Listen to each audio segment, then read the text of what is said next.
Before there were weddings, before there were even words for love or loyalty, humans still had to choose each other. They had to find warmth in a world that offered very little of it. They had to decide who to sleep beside, who to share food with, who to protect when the sky cracked open. If you've ever wondered how attraction worked before language, before laws, before stories had names, then you're in the right place. Go ahead and comment where you're watching from tonight. Which country, which quiet corner of the world are you listening in from? Tonight, we begin in what is now Ethiopia. Around 250,000 years ago, the air is dry, the sun is low, and the land is older than memory. You are one of them, part of a small group of early Homo sapiens. Maybe 25 people, maybe fewer. No one is a stranger. You know how each person moves, how they sound when they're tired, how they sit when they're in pain. You've seen them hunt, weep, sing, bleed. And within that closeness, something ancient begins to take shape. There are no rituals yet, no ceremonies, but you already understand what it means to choose someone. There is no word for partner, but your body knows the rhythm. You notice who helps without being asked, who gives up their piece of meat, who shares their warmth at night without needing a reason. Maybe you've been sleeping beside the same person for 3 nights. Maybe you noticed how they looked at you when you were injured. You start offering your share to them first. You wake before them, but wait before leaving the shelter. This is not performance. It is attention, repetition, familiarity. It is something close to what later cultures might call love, but without shape or ceremony. There are quiet rules, even now. You don't mate with those who feel like family, not because you were told not to, but because something in the group already knows. Maybe it's the way children fare when that closeness is ignored. So girls leave. They cross valleys. They join other bands. They bring new faces, new rhythms, new blood. Not as captives, not as property, but as bridges. They remember the path, and others remember them. Mating was not always gentle. There was force. There was taking. There was silence. But there was also presence and choosing. A glance held too long. A shared sleeping mat. A gesture repeated over many days. The group noticed. Even without words, everyone always noticed.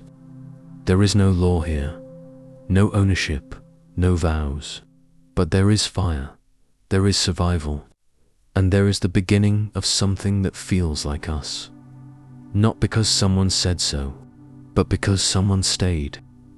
Now let's see why small groups changed how love worked. You might be lying there tonight with the faint glow of your screen and the feeling that the world is too crowded to ever feel close. But for most of human history, closeness was all we had. Not just emotional, but physical. Every face you saw was someone you had eaten beside, worked beside, grieved beside, grieved beside. There were no strangers, only layers of memory. If you were born into a group, you would die among them. That familiarity didn't just shape community, it shaped love. In groups of 20 to 30 people, everyone's habits were known. Who snored, who laughed at their own jokes, who gave quietly and who demanded loudly. You could not curate yourself. There was no privacy to control your image. Desire, attraction, even dislike, they all unfolded in the open. If you formed a bond with someone, it happened slowly, through patterns, shared food, repeated gestures. Sleeping near someone was not a declaration. It was a rhythm. And there were always limits. Most of these people were your kin. Even if you didn't know the words sibling or cousin, you recognized a line that shouldn't be crossed. Not out of shame, but from consequences. Children born of too close unions often didn't survive or didn't thrive. Over time, groups learned to avoid them. Girls would leave, sometimes at puberty, sometimes later. They would walk across the open land and join another group. It was quiet, but vital. In these small bands, there was no ceremony to mark relationships. You didn't become a couple. You just kept sleeping in the same spot, kept hunting together, kept returning to one another's side when something hurt. And the group noticed, not with judgment, but with quiet awareness. The way you sat together, how you spoke, who you shared food with first. It became understood. You were a bond now, not official, but real. When disagreements happened, there were no breakups, just space. A shift in where someone sat, a new set of hands helping with the fire. Nothing needed to be said. And sometimes you came back together, sometimes you didn't. Small groups made love harder to fake. You couldn't disappear after saying the wrong thing. You couldn't reinvent yourself. You were fully visible every day, which meant that love, when it formed, had to be sturdy enough to survive exposure. Desire had to live beside failure, disappointment, illness, and silence. And when it did, when two people found each other within that tight web, it was not spectacle, it was belonging. That kind of love did not need words, it needed presence. Let's now explore the role of smell, voice, and movement in attraction. Before language, before the shaping of names, humans relied on older senses to understand each other. Attraction did not begin with conversation. It began with breath, with presence, with the invisible things. Even now, long after concrete and clothing have dulled the air, we still notice it. The way someone smells when they are near, the sound of their voice when they are tired, the rhythm of their footsteps. These signals are older than words, older than stories, and in the deep past, they were everything. You could not hide your scent. It came with you. It changed when you were sick, fertile, afraid, hungry. Others could smell it. They noticed without thinking. The human nose, even now, can detect thousands of chemical compounds. Back then, when the air was clean and the world was slower, it noticed even more. Sweat carried information, so did skin. What someone ate, how they moved, what season they were in. It all lived in the body. Attraction happened not because someone looked a certain way, but because their body said something yours understood. The voice was another signal, soft, cracked, deep, breathless. You did not need to speak to be heard. A hum could reveal comfort. A cry could show pain. A shared laugh could make someone unforgettable. Even without language, the human voice had layers. Tone, pitch, rhythm. You could know someone's mood from across the fire. You could feel warmth in a sound. You could fall in love with the way someone spoke your name, even before names had shape. And then there was movement. How someone walked, how they sat down, the way they gathered wood, the way they offered food. Movement was memory. It told you if someone was tired, careful, proud, generous. You watched how they carried tools, how they stepped around others, if they showed respect, if they wasted effort. The body spoke constantly, and people listened. None of this was planned. No one performed. There was no way to edit or rehearse. Attraction was a process of sensing over time, repeated exposure, moments that built up until the body began to remember. When you slept near someone for days, your body adjusted to their rhythms. Your breath synced with theirs. Their scent became familiar, comforting, desired. Attraction did not mean permanence, but it meant something real. It meant that your senses had found a kind of safety, or a kind of spark, something that pulled you closer, something that made the world feel less cold. Before words, before gestures were ritualized, humans relied on the language of the body, scent, voice, motion, not symbols, but signals. And through them, people found one another, again and again, not with questions, but with presence. Now, let's look at how incest was avoided without knowing genetics. There were no written rules, no scrolls, no family trees carved into bark or painted on stone. And yet, somehow, early humans knew who not to sleep with. They did not understand DNA, but they understood outcomes. They understood when children born too close to the bloodline were weaker, when their cries were thinner, when they did not grow fast. They understood what the body remembered even when the brain could not explain. This knowledge did not begin in a single moment. It began in patterns. Generations of women giving birth and remembering what followed. Men seeing which children made it through winter. The old women watching everything. They were the quiet keepers of the line. And somewhere in that shared awareness, a quiet rule took form. Do not sleep too close to your own blood. It was not a law. It did not need punishment. It was felt, like hunger, like distance, like the seasons changing. It became instinct, and it shaped how groups moved. As girls approached adolescence, they left, not in exile, not in shame. They walked across valleys, rivers, forests. They joined another group, one they had seen before, from a distance, during migration, during hunting, overlap. There, they became part of something new, not stolen, not traded, just different. These movements protected the children. They kept the blood from folding in on itself. Boys stayed, sometimes all their lives. They learned the land of their birth. They remembered who their sister was, who their mother had raised.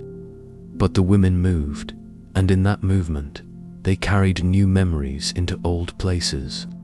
The new arrivals became the future, and the group understood this without needing to explain it. Sometimes, attraction still crossed the wrong lines. Sometimes the instincts failed, and the group saw what happened, and the group remembered. They did not study charts. They studied bodies. They did not speak in theories. They spoke in stories, not warnings, but reminders. The child who never opened their eyes, the boy who stopped walking too soon. These were not just tragedies. They were lessons that folded themselves into rhythm. Over time, the pattern held.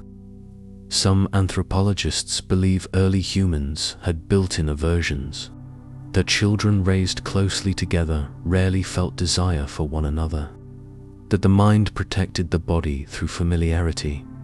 Others argue it was all memory, that the group protected itself by keeping track of who came from where.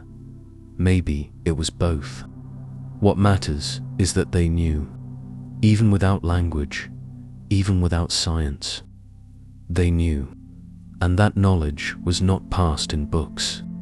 It was passed in migrations, in births, in glances held too long and turned gently away, in the silent watching of the old women who had seen it all.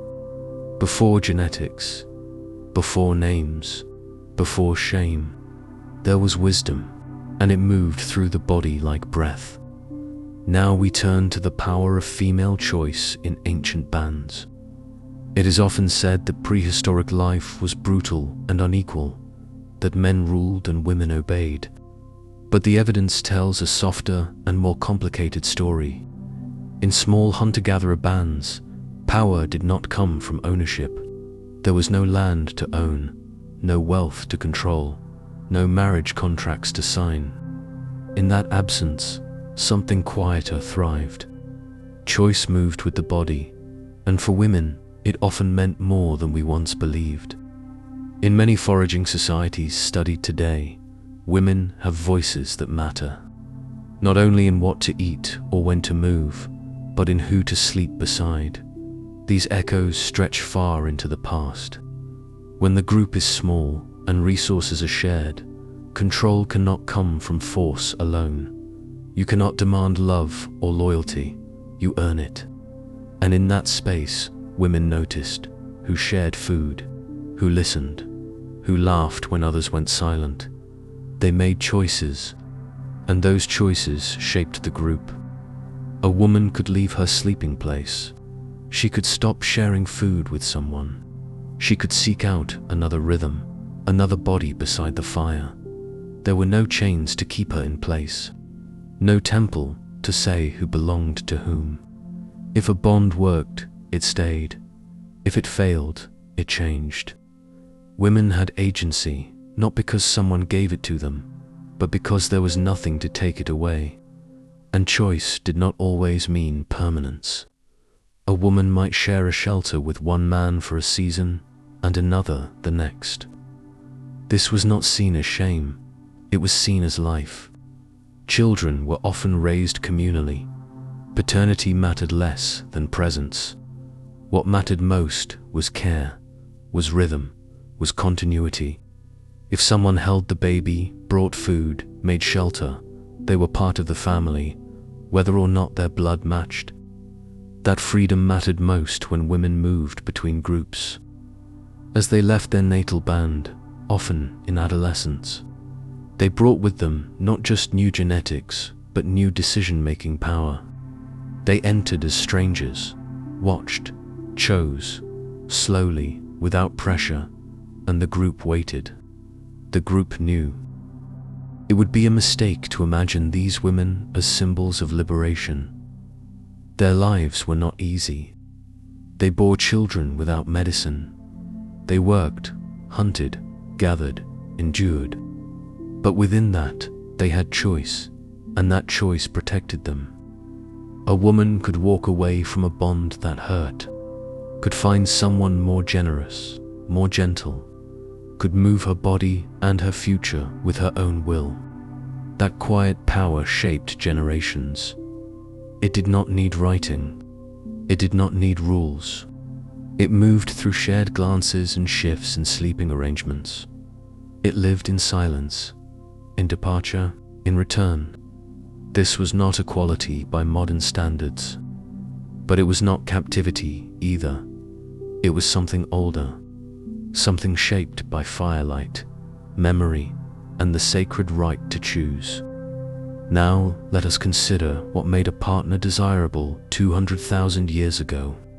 There was no concept of beauty as we know it, no mirrors, no fashion, no fixed ideals passed down through images and screens. Desire did not begin with appearance. It began with presence, with rhythm, with the way someone lived inside the group. A desirable partner was not someone who stood apart. It was someone who belonged deeply and fully to the shared life around the fire. You noticed who came back after a long hunt with something in their hands.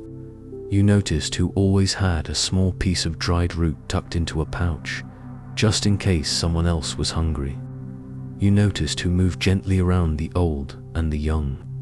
These things were not impressive in the loud sense. They did not draw attention. They did not need to.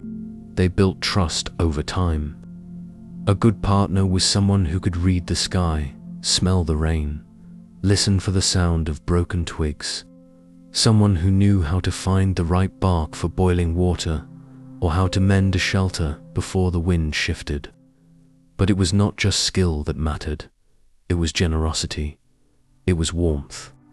A desirable partner did not take more than they gave. They noticed what others needed, and they remembered. The group watched too, not to judge, but to learn. Children observed who was kind, who helped without being asked. Elders observed who was reliable. Over time, these small patterns shaped reputation, and reputation shaped attraction. Not because someone was the strongest or the loudest, but because they were known, safe, valued. Scent still played a role. So did voice. So did the way someone walked. Physicality was not separate from personality. The body told the story of the person. Scars were read like maps, teeth like age rings on a tree.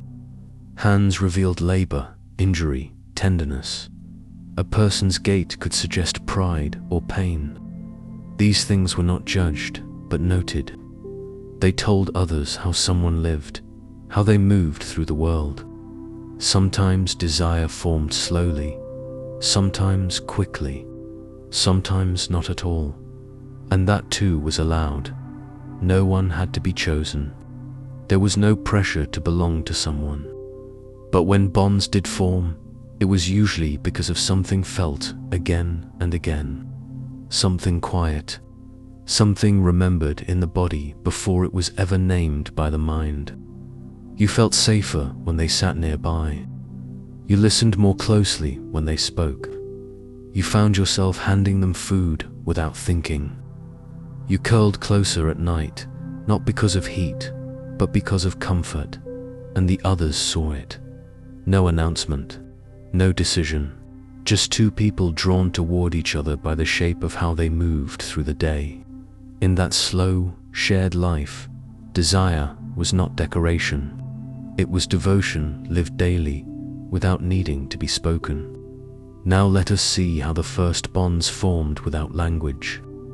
There are no words in your mouth yet, no names for each other, no shared term for what you feel, but something has already begun.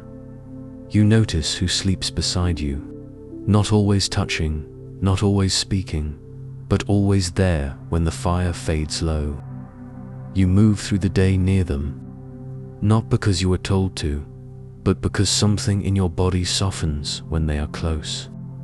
This is not love as we describe it now. It is something earlier, quieter, a rhythm that repeats until it becomes familiar. Your group is small, everyone is visible, there is no room to pretend. The person who hands you a skin full of water is not performing. They saw your need, they answered it, they do it again tomorrow. This is how it begins, not with declarations, with patterns. Someone gives, someone returns, someone stays. You watch their hands, how they cut bark, how they wrap fiber, how they step around the elder who cannot walk fast anymore. These movements become part of your map. You notice how they breathe when they sleep. You know how their shoulders shift when they hear danger. The way they sit, the way they leave something small for a child to find. These are not things they tell you. They are things you see. And still, no words. But your bodies begin to answer each other. You learn to share silence. You learn that when you offer them food first, they smile. You do it again. They bring back roots. You clean them together. Others notice. They begin to refer to you both in small ways. They set down things near where you sit. They make room beside the fire. The group feels the change before anyone speaks it. Bonds do not need language. They need consistency. They need presence. And in these early human groups, that was everything. There was no need to say, "I care about you." You stayed when they were sick. You watched their tools when they left camp. You gave without measuring. That was the signal. That was the bond. When conflict came, it was not argued with sentences. It came with space, with time apart, with eyes turned away. When bonds broke, they did not shatter loudly. They faded. Someone began sleeping farther from the hearth. Someone stopped offering food. The group adapted. Everyone felt it, even if no one said it. Language would come later. It would bring new possibilities. But the first partnerships did not need it. They were shaped by repetition, by memory, by the quiet knowledge that someone would stay. And when they stayed, your body remembered them, their warmth, their voice, their presence beside the fire. And you woke with them again and again. That was the first promise. Now we look at the meaning of touch before shame. There was a time when no one flinched. No one pulled their hand away because it stayed too long. Touch was not owned or weighed. It was not measured in guilt or fear. It simply was. You were born into it, carried close, cleaned by it, fed by it, laid beside others without separation. The skin was not private. It was part of the world, and it told you what words could not. You learned people through touch, the pressure of their grip, the warmth of their palm, the way they brushed dirt from your shoulder or handed you a sharpened tool. There was no need to ask if something was wrong. You knew by how they placed a hand on your back. If it lingered, they were staying. If it trembled, something had changed. Touch was not only comfort, it was instruction. It showed you how to tie a cord, how to gut a fish, how to dig without bruising your palms. It taught you how to press ash into a wound, how to shape wet clay into a bowl. You were not told. You were guided. Someone took your hand and moved it. You followed. And in all this closeness, something else formed. A sense of belonging.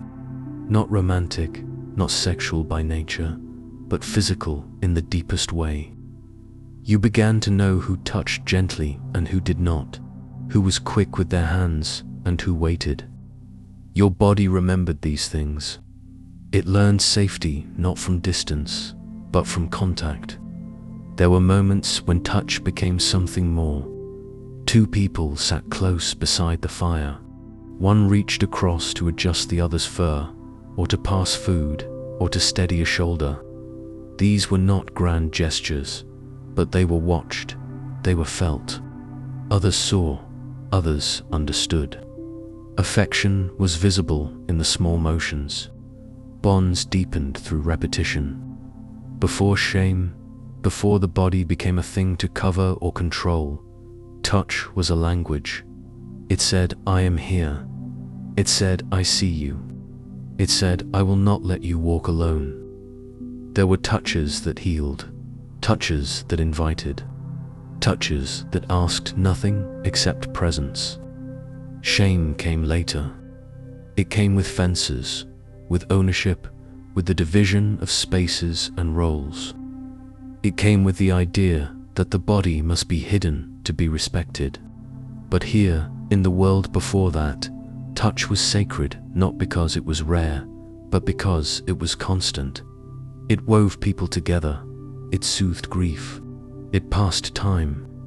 It marked the difference between a stranger and someone who would sit beside you every night until the rains ended. Even now, something in us still knows. A hand on the shoulder, a shared breath in silence. These things speak more than the mouth ever could. Long before shame, there was touch, and it held everything together. Now we look at why some partnerships lasted and others did not. There were no rings, no written promises, no spoken vows. There were no judges or priests or scrolls that declared to people to be bound. And yet, some bonds remained across seasons, migrations, sickness, and hunger. Others faded like smoke when the wind turned, and the difference was not about rules. It was rhythm. The kind of rhythm that lives in memory, not law. Two people might begin with nothing more than shared work, gathering reeds, sharpening tools, carrying fish back to the fire. But over time, they began to wait for one another, not always with words, but with small hesitations. One would rise a little later so the other would not wait cold. One would bring food to the mouth of the other before feeding themselves. These actions did not ask for reward. They were not tracked, but they were seen, and they were felt. In a world where survival was never guaranteed, the presence of someone reliable became sacred. Someone who remained when the hunt failed. Someone who helped when the child was sick. Someone who laughed when the rain poured through the roof and everything was wet. These were the foundations. They built something that did not need to be named. It just lasted. But not every bond grew this way. Sometimes people changed. Someone grew restless or cold or heavy with silence. Someone looked longer at another face across the fire. There was no punishment for this, but there was pain, a shift in the pattern. The absence of a gesture that used to come without asking. The space where a hand used to rest at night. Others noticed. The group was small. The rhythms changed, and so did the bond. Some people stayed together through force of need. They raised children. They shared shelter. They learned to move as one, even if the warmth had lessened. Others let go. Not with drama, but with distance. A new sleeping space, a new partner, or simply more silence. The world allowed for this. There were no contracts to break. What made a bond endure was not always love as we know it. It was usefulness, kindness, mutual care, the ability to read pain without needing it explained, and the willingness to stay when nothing had been said. These things mattered more than appearance or pride. There were no anniversaries, but there were markers. The way someone still fetched water for another. The way they looked when the other returned from the forest. These quiet acts became the spine of something strong. Not perfect, not everlasting, but real. And when the end came, it came softly. Not always with anger, sometimes just with time. The bond dissolved, and the people inside it returned to the group. Still part of something. Still seen, but walking a little farther apart than before. What lasted was what was lived. What ended was not failure. It was simply change. Now we enter the silence of the archaeological record to search for something intimate, not the bones of kings, not the ruins of temples, but the quiet traces of a bond between two people who chose to stay. In the world before writing, most love left no letter behind, but it did leave marks in stone, in soil, in the position of bones. One of the earliest clues comes from Sunja, in modern-day Russia, a burial site more than 30,000 years old. Two adolescents, a boy and a girl, were laid to rest side by side, surrounded by thousands of ivory beads, painstakingly carved and threaded. Their bodies were arranged with care. Some archaeologists suggest they were siblings. Others believe they were partners. Either way, the community marked their connection with work and time. Love does not need to be carved into stone if it is sewn bead by bead into a burial shroud. In Israel, at the Nachafian site of Ain Molaha, 12,000 years ago, archaeologists found a man buried with his hand resting on a dog. This wasn't a partner in the romantic sense, but it shows that emotional bonds had value even in death. The same care appears in human burials too. At Dolní Vrstánec in the Czech Republic, 2 men and 1 woman were buried together, their bodies interlinked. One man had his hand placed on the woman's pelvis. The meaning is debated. Was it ritual? Was it relationship? But there was no randomness in the arrangement. At other sites, pair bonding shows up in more subtle ways. In the remains of seasonal camps, 2 sleeping areas always found near each other. In duplicated tools, like 2 equally shaped scrapers or knives stored side by side. In fire pits used consistently by 2 individuals who likely shared tasks and food. In societies without cities or contracts, proximity itself became the evidence. Biological clues exist too. Studies of dental wear patterns sometimes show shared diets between specific individuals. the same seeds ground into their teeth, the same fish bones lodged in molars. This is not proof of romance, but it is evidence of repetition, of eating together, of living closely. Some remains suggest long-term care. Healed fractures in elderly individuals imply that someone stayed with them, fed them, cleaned their wounds. That level of attention does not come from obligation alone. It often comes from connection. A partner who saw more than a role, who saw a person. We do not know their names. We cannot hear their voices. But we can see the patterns they left in stone, in soil, in bone. And in those patterns, we see something familiar. The choice to stay near someone else. The decision to keep returning. To eat beside them. To sleep beside them. To die beside them. That was the beginning of something that would outlast language. A bond, not written but lived.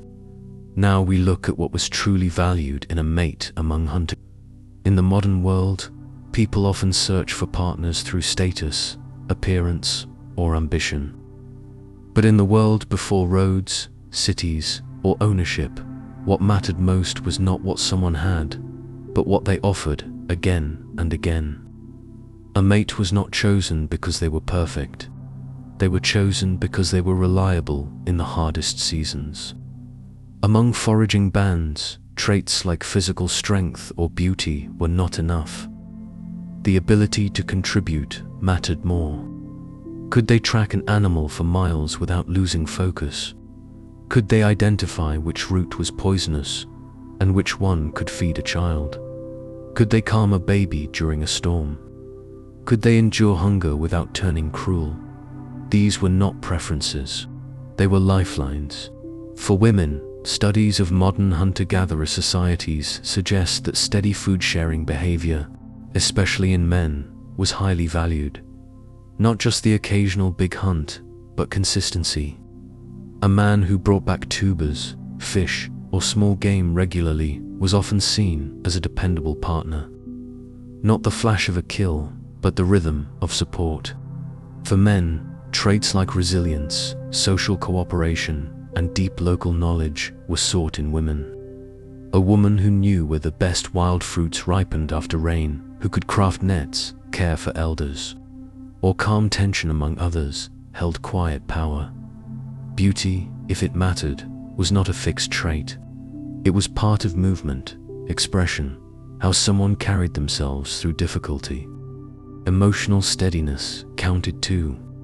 In small bands where escape was rare and everyone was needed, anger, selfishness, or unpredictability could harm the group. A good partner was someone who listened more than they shouted, who adapted without resentment, who knew how to live close without collapsing the space between. Fertility was seen not just as the ability to give birth, but to raise and protect. A fertile partner was one who could survive, heal, carry, teach. There are stories passed down in oral traditions that speak of women who knew when to leave an area before the rains flooded it, or men who saw the wind shift and moved the group before predators came. These were remembered. These were respected. Kindness mattered, maybe not as a word, but as a behavior. The way someone shared fire, the way they treated the weak, the way they carried an extra skin of water, not for themselves, but for whoever fell behind. This kind of kindness was not softness, it was a form of strength. In the end, what made someone desirable was what made the group survive. Quiet skill, presence, patience, the ability to return from the forest, not only with food, but with calm. Before tools changed, before gods arrived, before names for marriage existed, these were the traits that shaped attraction. Not status, not wealth, but trust in the form of action. Now we look at how reproduction worked in a world without formal rules. There were no ceremonies, no marriage contracts, no priests to bless a union. Yet children were born, raised, and folded into the rhythm of the group. There were no written laws to say who could lie with whom, but the body still chose, and the group still watched. Reproduction in early human societies was not random, and it was not chaotic. It was structured, but not by law. It was shaped by memory, kinship, observation, and survival. In small bands of 20 to 40 people, everyone was known. There was no hiding an affair, no secret parentage. When a child was born, the group already had an idea of who the parents were. It was not about proof. It was about pattern. Who slept beside whom? Who shared food? Who checked on each other's injuries? These behaviors told the story long before the child arrived.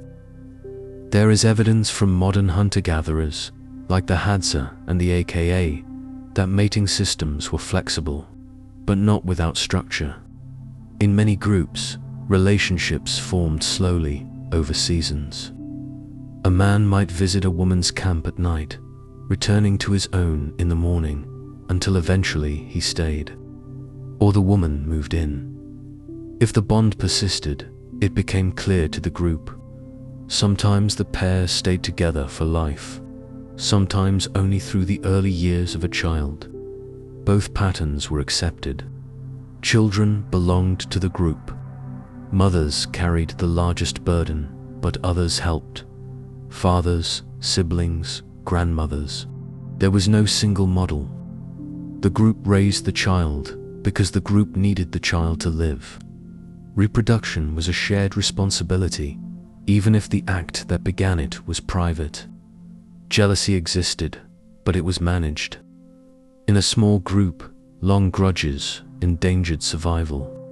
Emotional tension could fracture the delicate cooperation needed to track prey or migrate before the weather shifted. So alliances were reshaped, bonds dissolved, new ones formed, often quietly, often over time. There was no public divorce. There was simply movement. Some anthropologists suggest that sex and reproduction were used to maintain social balance, not control it. Among the Kung and other foraging societies, sexual behavior was often open in youth, with long-term pair bonding developing slowly and naturally. Fertility was tracked not by calendars, but by watching the body. Experienced women knew the signs. There were herbs known to reduce conception, others believed to increase it. Knowledge was passed through practice, not paper. No one recorded a lineage on stone, yet generations moved forward. The children of one fire became the elders of the next. What kept it all going was not a rule book, it was rhythm. When a woman conceived, the group adapted. When she bled, someone brought her water. When a baby cried, arms reached from every side. In the absence of law, life found its way, not by command, by continuity. Now we step into the silence that shaped permission, into the unspoken systems that regulated who touched whom, who shared warmth, and who waited alone. In the ancient world, there were no written codes, no scrolls of law passed down. But still, access to sex was not free for all. It was shaped by pattern, custom, memory, and consequence. The rules were not etched into tablets. They were lived, felt, and enforced through presence. In small hunter-gatherer bands, where survival hinged on cooperation, harmony mattered more than impulse. Sexual behavior, though biologically driven, was socially watched. A person could not simply take what they wanted without risking fracture in the group. Attention had weight. Actions echoed. Every bond, every betrayal, every rejection had consequences that spread beyond the individual. Anthropologists who study modern foraging societies like the Hadza of Tanzania or the Inuit of the Arctic have documented subtle yet powerful social controls. Teasing, humor, and gossip act as boundary lines. A man who pushed too forcefully might be mocked in public. A woman who violated a quiet understanding might find herself isolated from allies. These methods worked because the groups were small. Reputation was everything. Memory stretched farther than bloodlines. Age mattered. Experience mattered. In many groups, adolescents were not expected to mate immediately. They learned by watching, by listening, by seeing what brought closeness and what caused rupture. First pairings were often short-lived, guided more by curiosity than permanence. But the group noticed, and the group reacted. Kinship was a boundary. Even without genetic science, ancient people avoided incest with surprising regularity. Bands practiced what is called exogamy, seeking mates from outside the immediate kin group. This helped reduce inbreeding and encouraged alliances. Sometimes this meant trading members with neighboring bands. Sometimes it meant a person left home at puberty, joining another camp where their face was unfamiliar and welcome. Power existed, but not like in kingdoms or courts. A skilled hunter, a respected healer, a generous elder might hold quiet influence. Their sexual access was not commanded, but often invited. Not because of force, but because their presence promised safety, wisdom, or comfort. Desire was shaped by what helped the group endure. When lines were crossed, when a person betrayed trust, touched without consent, or disrupted peace, the punishment was rarely physical. It was exile, a slow turning away, being left behind when the camp moved. To be exiled from a group was to lose warmth, protection, and belonging. This was the sharpest blade. Sex was not a game, it was not a currency. It was a thread in the fabric of survival, and so it was handled with care, not through laws, but through eyes, through silence, through ritual and rhythm. Now we face the darker thread in the weave, the times when choice was stolen, when sex was not given but taken, when the quiet rhythms of mutual attraction broke under the noise of power. Even in the earliest human groups, violence sometimes interrupted intimacy. The world was not free of harm, and neither were the bodies inside it. The archaeological record whispers these truths. At sites like Jebel Sahaba in present-day Sudan, dated to over 13,000 years ago, dozens of skeletons show signs of trauma, embedded projectile points, crushed bones, repeated injuries. Some wounds had healed, others had not. Among the dead were women and children. Some researchers interpret this as evidence of organized conflict. Others suggest smaller, repeated attacks. But one thing is clear: these people were not always safe. And when violence came, it did not always come from strangers. In small bands, tensions could boil beneath the surface. A rejected lover, a rivalry between hunters, a fight over food. Access to mates was never truly equal, and when emotional restraint failed, force sometimes took its place. These acts rarely left direct evidence, but in studies of later pre-agricultural remains, there are signs: fractured jaws, broken ribs, hidden injuries in the bones of women. Injuries not caused by hunting accidents or predators, but likely by people. Among modern hunter-gatherer societies, violence exists, but its forms vary. In many forager cultures, public behavior is tightly watched. Conflict is diffused through humor, ritual, or group pressure. A man who grows aggressive may be shamed or ignored. A woman who abuses trust may find herself without allies. But these systems are not perfect. In some groups, acts of coercion or physical dominance still occur, especially where resources are strained or leadership becomes uneven. Choice is fragile, and in ancient groups, where social bonds were everything, Losing the ability to choose meant losing more than autonomy. It meant losing dignity, safety, belonging. Some anthropologists believe that early humans developed complex social instincts, not just for cooperation, but to prevent violence from fracturing the group. Eyes watched constantly. Children mimicked everything. And stories passed from mouth to mouth, warned against the dangers of taking what was not freely given. Yet violence still happened. And when it did, healing took many forms. Some victims found protection in the group. Others disappeared into silence. The record does not always show how wounds closed, or whether they ever did. But what we know is that even in the earliest camps, sex was never just physical, it was social, emotional, and when forced, it left echoes that rippled far beyond the act itself. In a world without prisons or judges, justice moved slowly, if at all. But the group remembered, and sometimes that memory became the only protection. Now we follow the path of departure. The quiet decision to step beyond the firelight of your childhood and walk toward the unknown.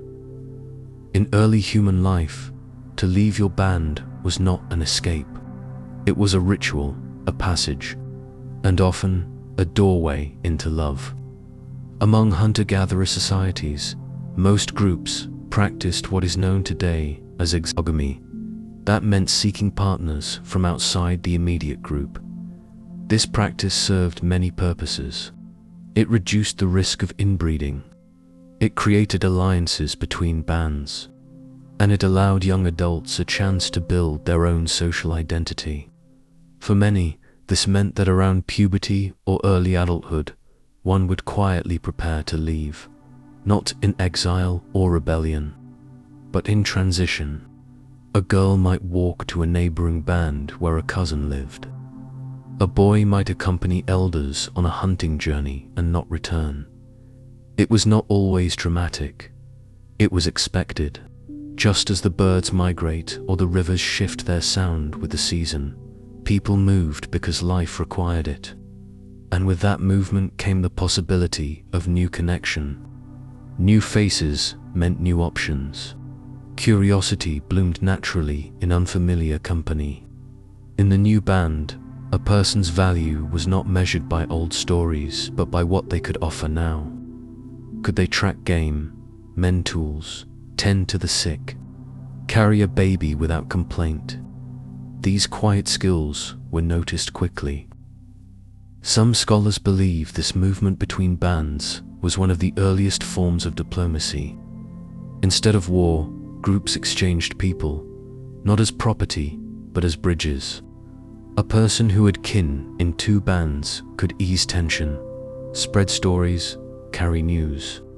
And if a child was born of such a bond, even more threads were woven between groups. Leaving did not always mean solitude. Often, a group of siblings or close friends left together. They became a cluster inside the new band, a unit of trust inside the wider social fabric. Their presence helped ease the awkwardness of arrival. But leaving was not easy. It meant risk. The forest between camps could be wild. A misread sign could lead to rejection. Not every approach was welcomed. A new group might see you as a threat or a burden, but many made the journey anyway, because the fire of your home could not burn forever, and the fire you needed might wait somewhere else. When a bond formed across bands, it often brought balance. Each partner carried a different map in their head, a different knowledge of land, roots, stars. Their children would inherit both. In this way, love was not just personal, it was ecological. It blended bloodlines with regions. It connected rivers through footsteps. To find a partner, many had to walk away from everything they knew. But what they found was not absence, it was recognition. A face that had never been seen before, but somehow already felt known. Now we turn to the quiet exchange that fed both body and bond. The sharing of food in the Paleolithic world was never just about calories. It was a signal, a gesture, a message spoken without words.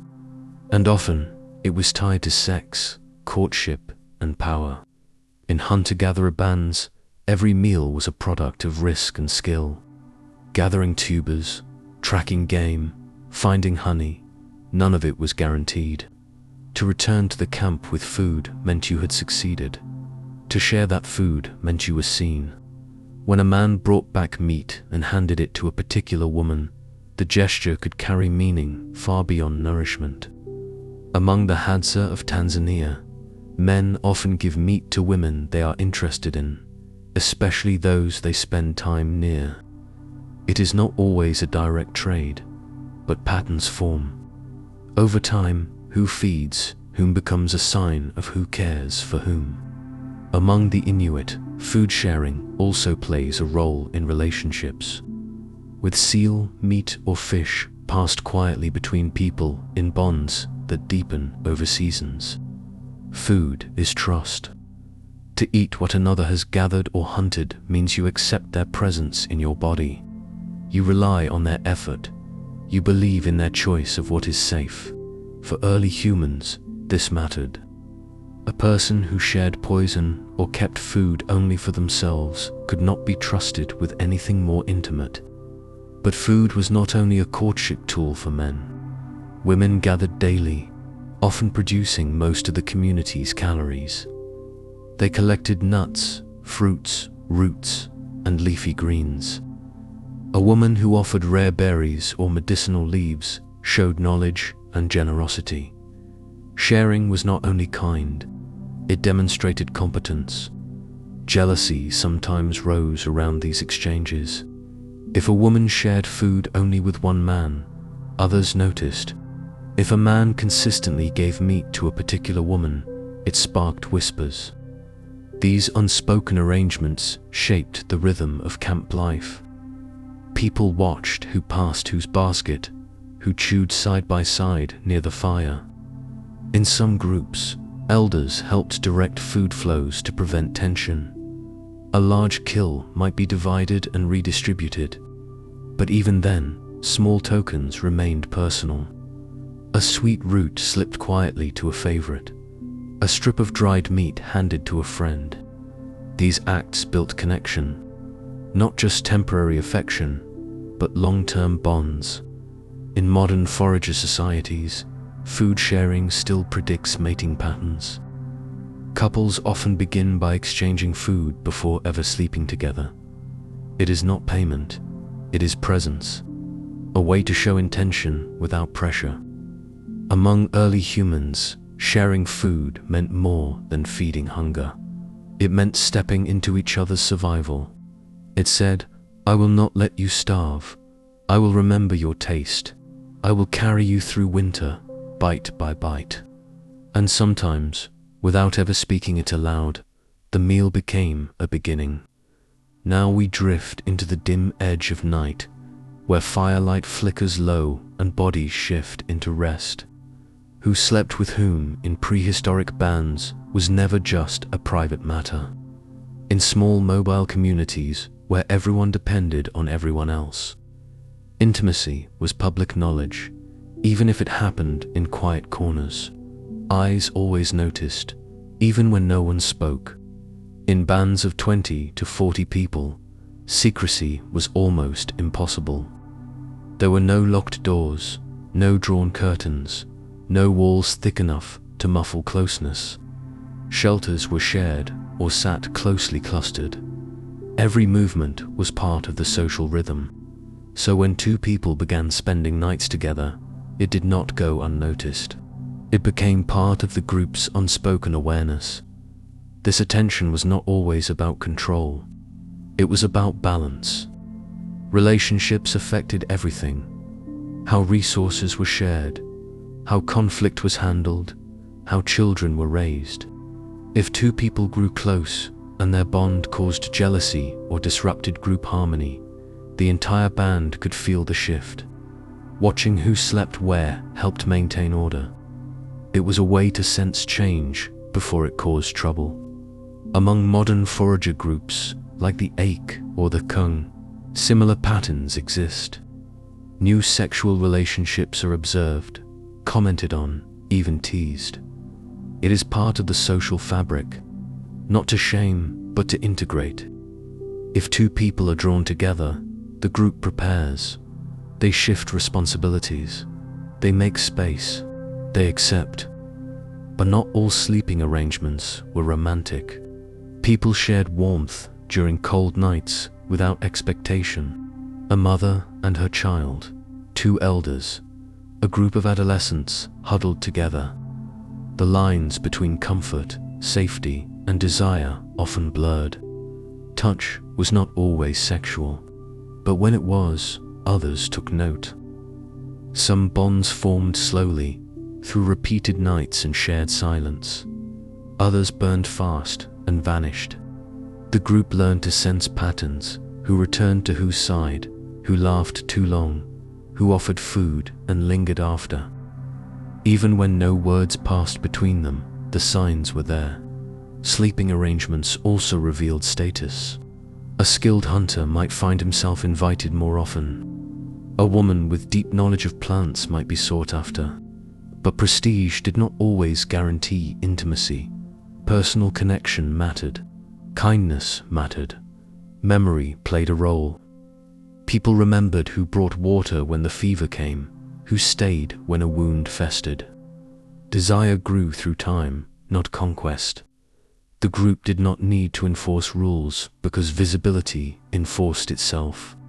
And when someone broke trust, slept with another's partner, or lied about their bond, the fallout was communal. Tension grew, alliances shifted, sometimes people left. In this ancient world, to lie beside someone was to declare something, even if you never said a word. The night held stories that shaped the day, and in a world without locks or secrets, the arrangement of bodies at rest was a map of the tribe's heart. Now we pause at the moment where attraction becomes consequence, where the body, once shared in warmth and choice, begins to carry a future. Pregnancy, in the prehistoric world, was not a hidden event. It was a visible, slow transformation that changed how others moved around you, looked at you, treated you, and it shaped the web of relationships within the group in ways deeper than any spoken rule. In early human bands, pregnancy was both a personal journey and a communal shift. When a woman began to show, her status subtly changed. She was no longer just herself. She became a vessel of continuity, a sign that the group would stretch into the next season. People watched more carefully. Some stepped closer, others stepped back. There were no hospitals, no midwives in the modern sense, but care existed. In many traditional forager groups, pregnant women are assisted by older women, mothers, grandmothers, aunts, who carry generations of knowledge in their hands, which leaves to boil for nausea, which bark to chew to soften pain, when to rest, when to move. This knowledge likely existed for tens of thousands of years, passed from breath to breath. The father's role was not always fixed. In some bands, a bond between partners deepened with pregnancy. The man brought more food, stayed closer to camp, slept beside her more often. In others, the group raised the child together. Paternity was blurred, and the emphasis was on shared survival. What mattered was not ownership, but care. But even without formal marriage, pregnancy changed how a woman was seen. She was often treated with a blend of reverence and caution. Reverence because she was doing something no one else could. Caution because her body became more vulnerable, and the group could not afford to lose her. Every person lost weakened the whole. Jealousies sometimes shifted during this time. A previous partner might grow distant. A new admirer might appear. Bonds stretched or snapped. The emotional terrain of the group shifted with every swollen belly. Yet among many forager societies, Pregnancy was not a limitation. Women continued to gather food, carry tools, make decisions. Only near birth did they pause. And even then, they often returned quickly. In some places, rituals surrounded birth: a song, a fire, a carved token placed near the shelter. Not all of it survives in the record, but traces suggest that birth was not hidden in shame. It was witnessed, marked, made sacred, and with it, new relationships formed. The child brought others closer. Women who had not spoken much before might now share stories. Men who had been rivals might soften. Pregnancy was not just a biological event. It was a social recalibration, a reordering of bonds. It reminded everyone that intimacy creates life, and life reshapes the circle. The child would soon be cradled, carried, named. But even before that, the presence of new life had already redrawn the lines between hearts. Now we step into the blurred edges of prehistoric bonds, where the lines between mine and yours, love and loyalty, were not as sharp as we imagine. In small groups where survival depended on sharing, even relationships could become fluid. The mystery of shared partners is not a modern idea.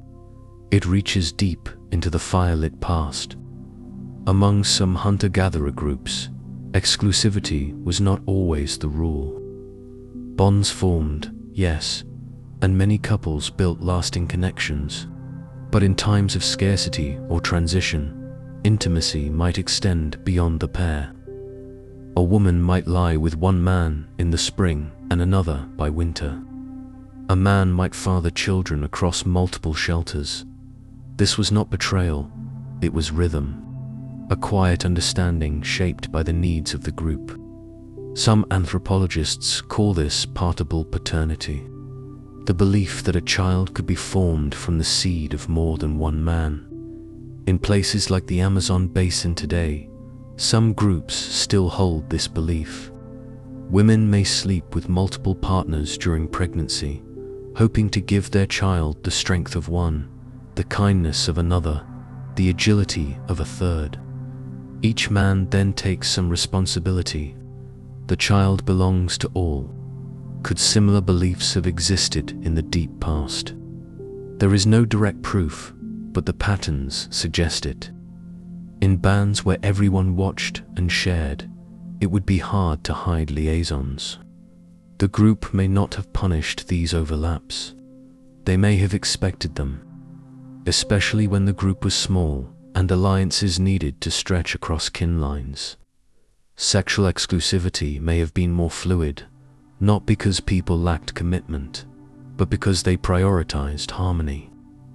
If a bond caused tension, it could be softened by expansion. If a new member entered the group, intimacy could serve as welcome. These ideas challenge modern assumptions, but they match what we see in some traditional societies. Jealousy still existed, but it was often managed through ritual or space. A man feeling overlooked might leave the group for a while, returning when emotions cooled. A woman unsure of her standing might be comforted by elders. The emotional terrain was not simple, but it was navigated with care. And sometimes, a bond with more than two threads endured. A trio who shared a shelter. A mother with two men who both claimed the child. These arrangements may not have been common, but they were not forbidden. The point was not structure, but balance. What fed the group and kept peace was allowed to grow. The mystery remains because the record is faint. Bones do not tell stories of affection. Charred shelters do not preserve glances. But the logic of small group life suggests that love, like food and fire, was sometimes shared. And in that sharing, new forms of family may have quietly taken shape. Now we listen not to voices but to fragments. A tooth marked by stress. A skeleton buried alone. A necklace never finished. In the absence of written words, what remains still speaks. It tells us something about desire, about longing, about rejection. Even in the deep past, not every touch was returned. Not every bond endured. Desire leaves traces in the spaces between people. Among early humans, attraction shaped movement, decisions, and memory. But so did its absence. A person not chosen might change how they walked, where they slept, who they helped. Though these emotions leave no fossil, the consequences sometimes do. Archaeologists have uncovered burials where bodies lie apart from the main group, unadorned, missing the careful treatment seen in others. These may be signs of social distance, perhaps not punishment, but loneliness. In modern forager societies, people speak of being refused. A man may offer food and receive no response. A woman may show affection and see it passed over. These small moments sting, even when the group is kind. Early humans likely knew this feeling too. They did not have dating rituals in our sense, but attention and withdrawal still carried weight. Rejection in a small group carries more risk. You cannot disappear into a crowd. You still see the person who turned away. You hear their laughter around the fire. You pass them at the river. This closeness magnifies silence.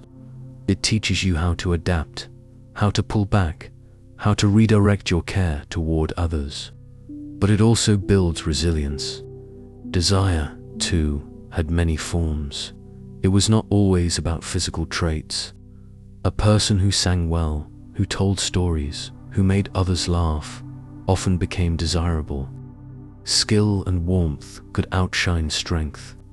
Someone who tended the sick or remembered which bark eased fever might draw quiet admiration.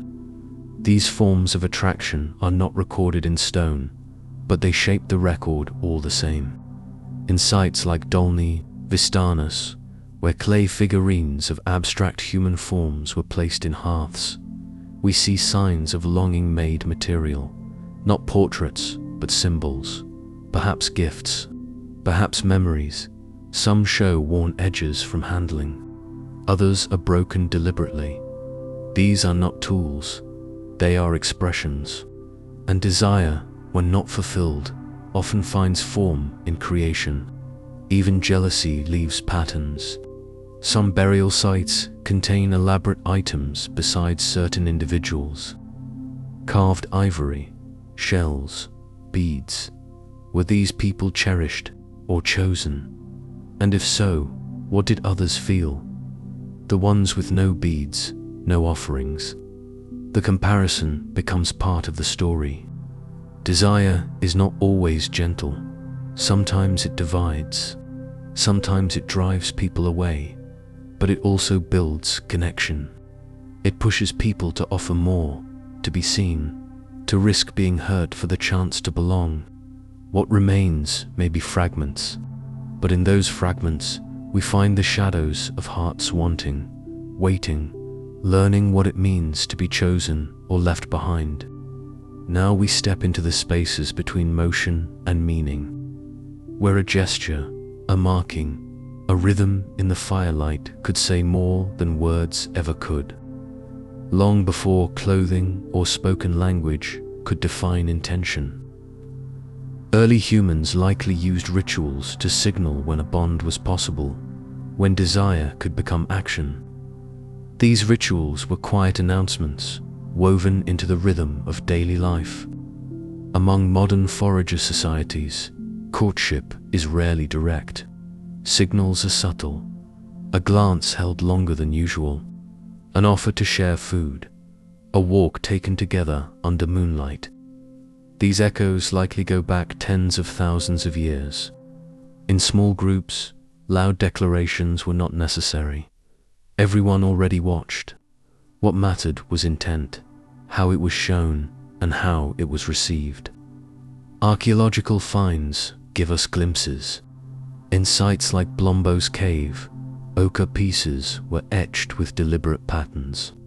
Some researchers believe these markings may have been applied to skin, clothing, or tools, a kind of symbolic language, perhaps a sign of maturity, perhaps a display of beauty. Among some indigenous cultures today, body paint and scarification mark readiness for love or partnership. The idea that early humans did the same is not far-fetched. Dance may have been one of the earliest public signals of availability. At sites where flutes and percussion tools have been found, like Geisenkellstall in Germany, the presence of music suggests gatherings. These were not performances for an audience. They were shared expressions, often near the fire, in darkness. Movement and rhythm allowed people to show strength, health, energy, all traits attractive to others. A body moving in time with the group was a body scene. Adornment also played a role. Shell beads, pierced teeth, feathers, and polished stones have been found buried with individuals across prehistoric Europe and Africa. Some of these may have been gifts, others self-made displays.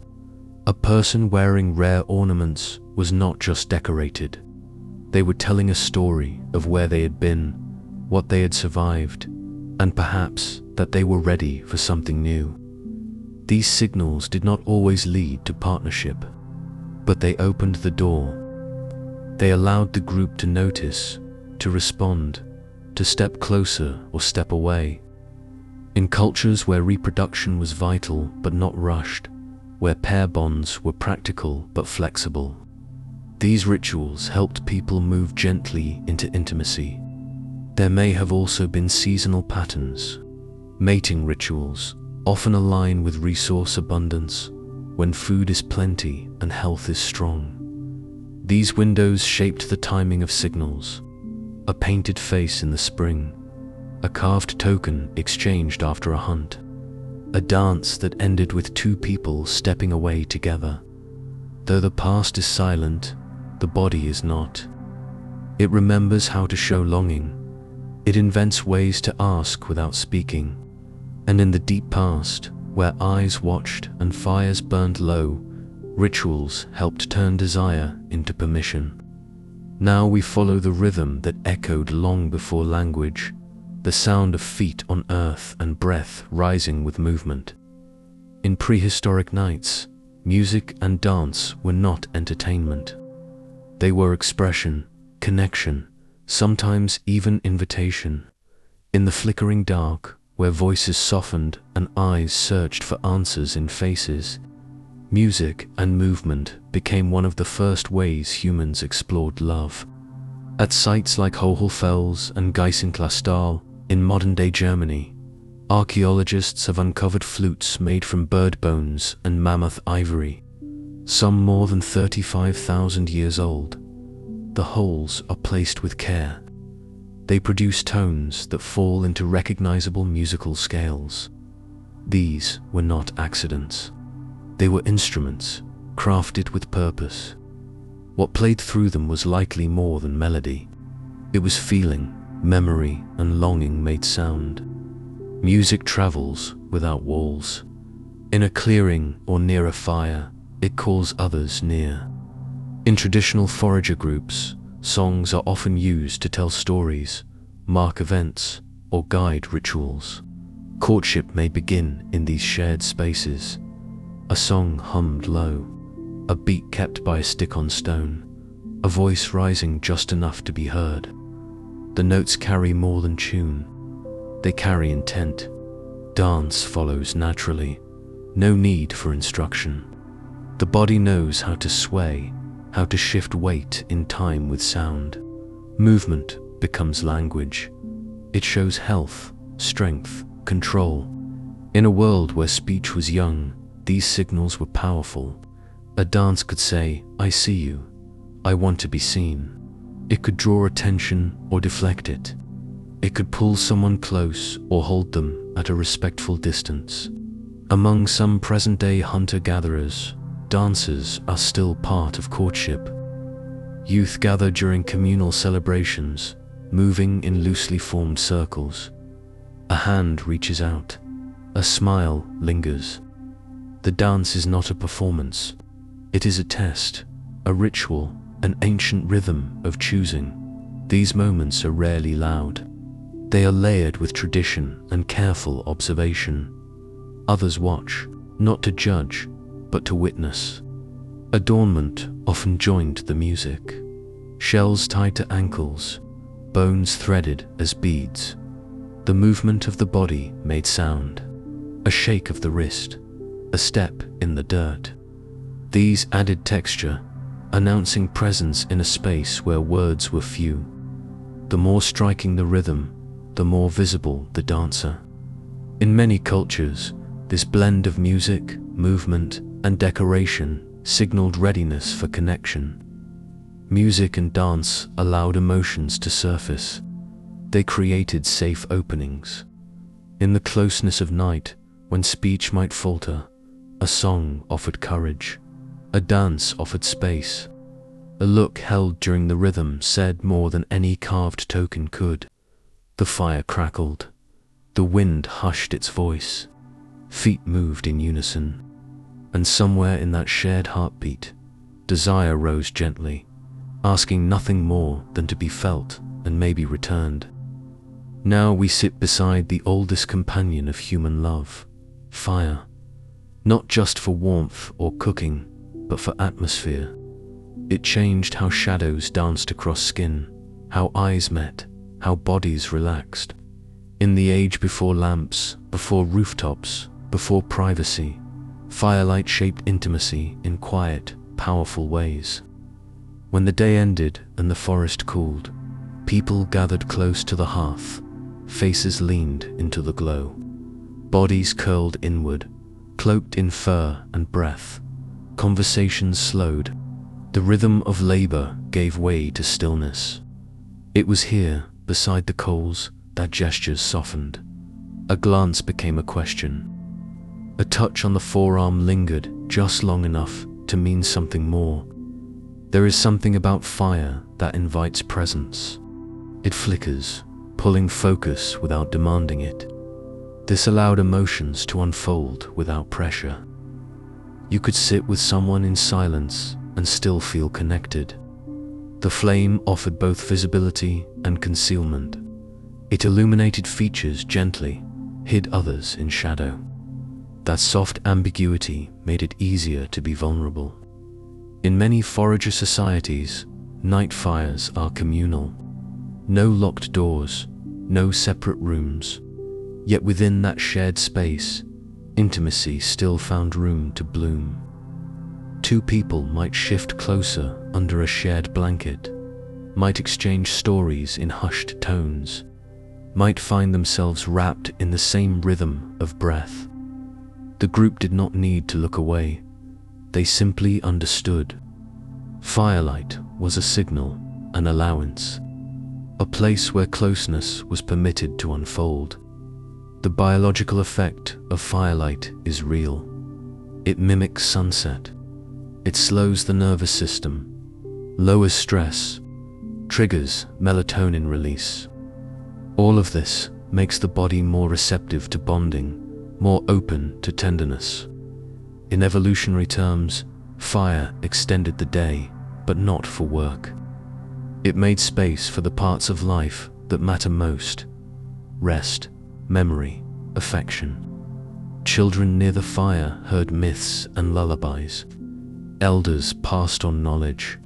But for those coming into adulthood, the fire was also a stage for possibility. Songs were sung, movements shared, silhouettes moved behind skins stretched over frames. And in the middle of that living glow, hearts began to stir. In some traditions, it is said that fire is a spirit, not a tool, a presence. Maybe that is why it feels sacred, why lovers still light candles today, why flickering light still feels like permission to be real, to be soft, to be touched. The archaeological record holds charred bones, soot-stained stones, hearths blackened by centuries, but it does not show the warmth, the eyes meeting across flame, the laughter that turned into leaning, the moments where hands found hands and stayed. Fire changed how people lived, but more than that, it changed how they loved. It slowed time, it quieted the world, and in that hush, intimacy came forward without fear. Now we move through the quiet tension that lived between closeness and space.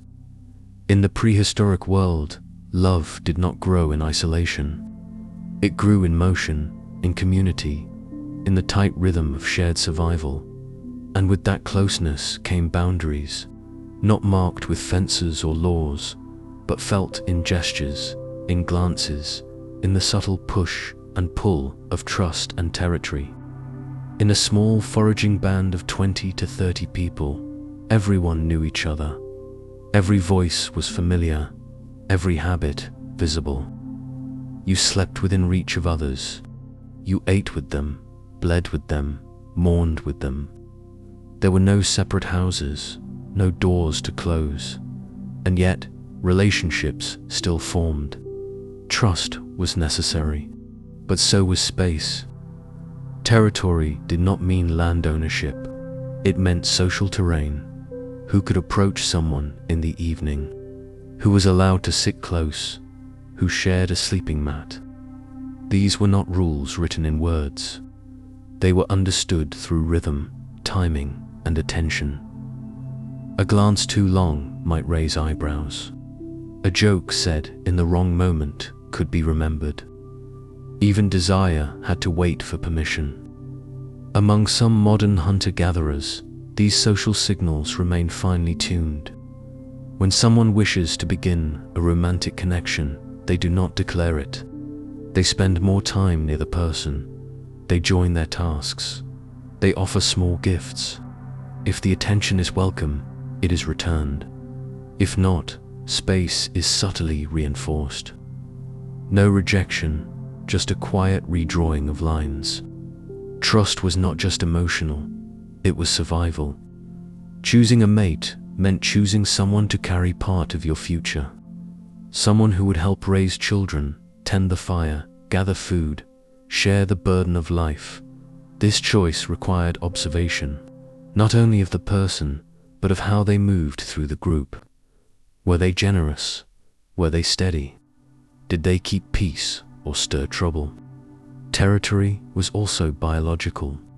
Hormonal responses to space and proximity influenced how bonds formed. Too much closeness too quickly might cause discomfort. Too much distance might signal disinterest. The balance had to be learned, and in groups where everyone watched, it had to be learned carefully. Sometimes intimacy crossed boundaries. A person might approach someone already bonded. This could cause tension, but rather than violence, many groups used teasing, storytelling, or ritual to restore balance. They reminded each other of limits without shame. They preserved harmony without punishment. This is not to say jealousy did not exist. It did, but it was handled within a framework of care. The group needed to stay whole. Disruption was risky, so relationships were shaped not just by desire, but by the need to maintain cohesion. In that world, trust was not given freely. It was earned through time, through care, through quiet respect for invisible lines. And in the space between those lines, love found a place to grow. Now we turn to the idea of status, and how little it meant when survival depended more on presence than power. In the prehistoric world, people lived without thrones, crowns, or coins. There were no generals, no kings, no grand monuments to show who stood above whom. What existed instead was respect, slowly earned, gently given, and rarely abused. And when it came to choosing a mate, high status did not always guarantee a bond. Among forager groups, leadership was flexible. Influence came from age, wisdom, skill, or generosity. A good hunter might be admired, but he did not command others. A clever gatherer might be respected, but she could not force decisions. And in matters of attraction, power rarely trumped character. Someone could be impressive and still be alone. Archaeological records support this. In ancient burial sites, like those at Sungir in Russia, individuals buried with elaborate goods are sometimes children. This suggests that status was not always tied to adult power. It may have reflected spiritual or symbolic roles rather than dominance. In many communities, those with special adornments were not leaders in the modern sense. They were part of the social or ritual fabric seen, but not followed. When it came to relationships, traits like kindness, reliability, and shared labor often mattered more than hunting success or decorative feathers. Someone who could soothe a crying child, remember which root healed a fever, or repair a broken tool might be chosen before the strongest warrior. This was not romantic idealism, it was practical. Partnerships were formed not for display, but for endurance. Modern studies of existing hunter-gatherers show that dominance in one area does not mean success in love. A man may be a great tracker, but still lack partners if he is selfish or unpredictable. A woman may be admired for her skills, but not chosen if she dismisses others. What people sought was balance. Someone who contributed, who listened, who could be trusted through seasons of plenty and scarcity. Gifts and symbols sometimes played a role. A decorated object, a carved bead, a rare shell might be offered as a sign of interest. But these tokens did not carry the weight of rank. They were personal, not political. Their meaning lived in gesture, not in wealth. This does not mean that early humans were free of pride or comparison. Admiration existed, so did competition, but it was shaped by the needs of the group. If someone hoarded or demanded too much, they risked being excluded. Respect was fragile. It had to be renewed through action. In the quiet camps and flickering firelight of ancient bands, love did not rise through status. It rose through rhythm, through care, through moments shared when no one was watching. And in that space, the strongest were not always the ones who were chosen. Often, it was the steady, the kind, and the attentive who found a place beside another. Now we shift the firelight toward the older women of the group. Those whose childbearing years had passed, but whose influence quietly shaped the bonds forming around them. In the prehistoric world, grandmothers were not side characters. They were central. Their presence altered how families functioned, how resources flowed, and even how mating systems evolved. They were anchors in a world that moved with the seasons. Anthropologists have long puzzled over one question. Why do human females live so long after they stop reproducing? Most other mammals do not, but humans do. The grandmother hypothesis offers a compelling answer. Postmenopausal women helped raise grandchildren, forage for food, and stabilize their bands. In doing so, they allowed their daughters to have more children, and they passed down deep knowledge about the land, plants, people, and danger. Their influence stretched beyond survival. In small groups, elders often shaped decisions around partnership. They noticed who worked well together, who shared food, who avoided eye contact. A young woman might receive advice from her mother's mother on when to trust a suitor.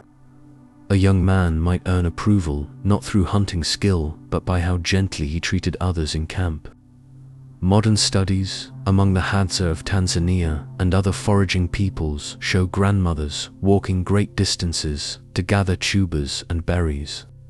They contribute calories to the group that rival or exceed those of younger adults. Their steady presence ensures food when other sources are scarce. This provision gave them a voice, not through dominance, but through consistency. In many cultures, stories and traditions are passed down by grandmothers. Through songs and rituals, They teach the young about boundaries, courtship, and respect. They remind them of past mistakes and guide them through early bonds. Their memory is the moral map of the group. If someone forgets a kinship tie, misreads a signal, or pursues a forbidden partner, it is often the older women who gently correct the course. Grandmothers also offered emotional safety. A child crying during the night might be comforted by a familiar, wrinkled hand. A teenager full of confusion might sit beside an elder and find stillness. This nurturing expanded into the social choices of the group. When bonds began to form, the elders observed. They did not decide for others, but they helped shape the rhythm. They knew when someone was ready and when someone was not. In a world without walls, knowledge lived in people. Grandmothers carried entire seasons in their memory, which herbs calmed pain, which smiles meant trouble, which men had wandered too far and returned with sadness in their eyes. They were not just caretakers, they were quiet architects of connection. Love did not grow in isolation, it grew in community, and the wisdom of the old often lit the path for the young. Now we look toward the threshold, that liminal space where childhood ends and something more complex begins. In the prehistoric world, adolescence was not a phase stretched across years of schooling and digital confusion. It was a time of physical change, social testing, and quiet observation. There were no mirrors in bedrooms, no coming-of-age parties, but there were signs, and everyone in the group was watching for them. Adolescents did not enter the sexual world through sudden declarations. They crossed into it slowly, through labor, imitation, and proximity. A boy who once chased insects might now track game alongside older hunters. A girl who once braided grasses might now join the women gathering roots at greater distances. These shifts were noticed. They mattered. Among many foraging groups studied today, sexual maturity is marked less by age and more by contribution. When a young person begins to bring food to the group, to care for younger siblings, to remember the trails without help, they are seen differently. Their body has changed, but so has their usefulness. They are not children anymore. They are becoming partners. Learning happened in layers. Teenagers watched how couples interacted. They saw who shared blankets. They heard the teasing tones, the quiet arguments, the reconciliations. No classroom explained relationships, but life did. Stories told around the fire held lessons. Myths carried warnings. Songs passed down patterns. And all the while, elders kept a close eye. Romantic feelings might begin with a longer glance, an eagerness to share food, a nervous touch during work. But these moments were folded into the rhythm of daily life. There was no privacy in the modern sense. There were no locked doors. Every experiment in closeness happened under the soft surveillance of community. This kept harm in check. It also taught boundaries without punishment. Some societies practiced symbolic initiations, a tooth removed, a pattern painted, a night spent alone in the forest. These moments were not just rituals, they marked the crossing over. The adolescent returned not just older, but different. They had faced fear, proven something, earned a new place in the group. And with that place came access, not just to food and fire, but to the possibility of love. Sexual activity may have begun before formal pair bonds. That was not shameful. It was expected. A way to learn. A way to test compatibility. But it was guided. Sometimes with stories. Sometimes with silence. And always with eyes that noticed changes in mood, energy, sleep. Adolescents were not thrown into adult life. They were walked there, step by step, by siblings, by parents, by elders. They made mistakes, had crushes, felt heartbreak, but they were never alone in it. The group was the container, and in that container, the first stirrings of desire could unfold with safety. Now we enter the quieter shadows of prehistoric emotion, the ones that flickered around the edges of intimacy, but left no carvings, no bones, no beads. Jealousy is older than language, older than love songs and heartbreak poems. It is not an invention of novels. It is a response wired into the nervous system.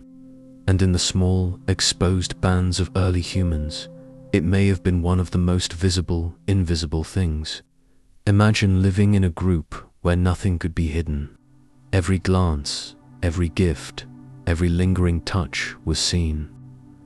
If two people began to spend more time together, the change in rhythm did not go unnoticed.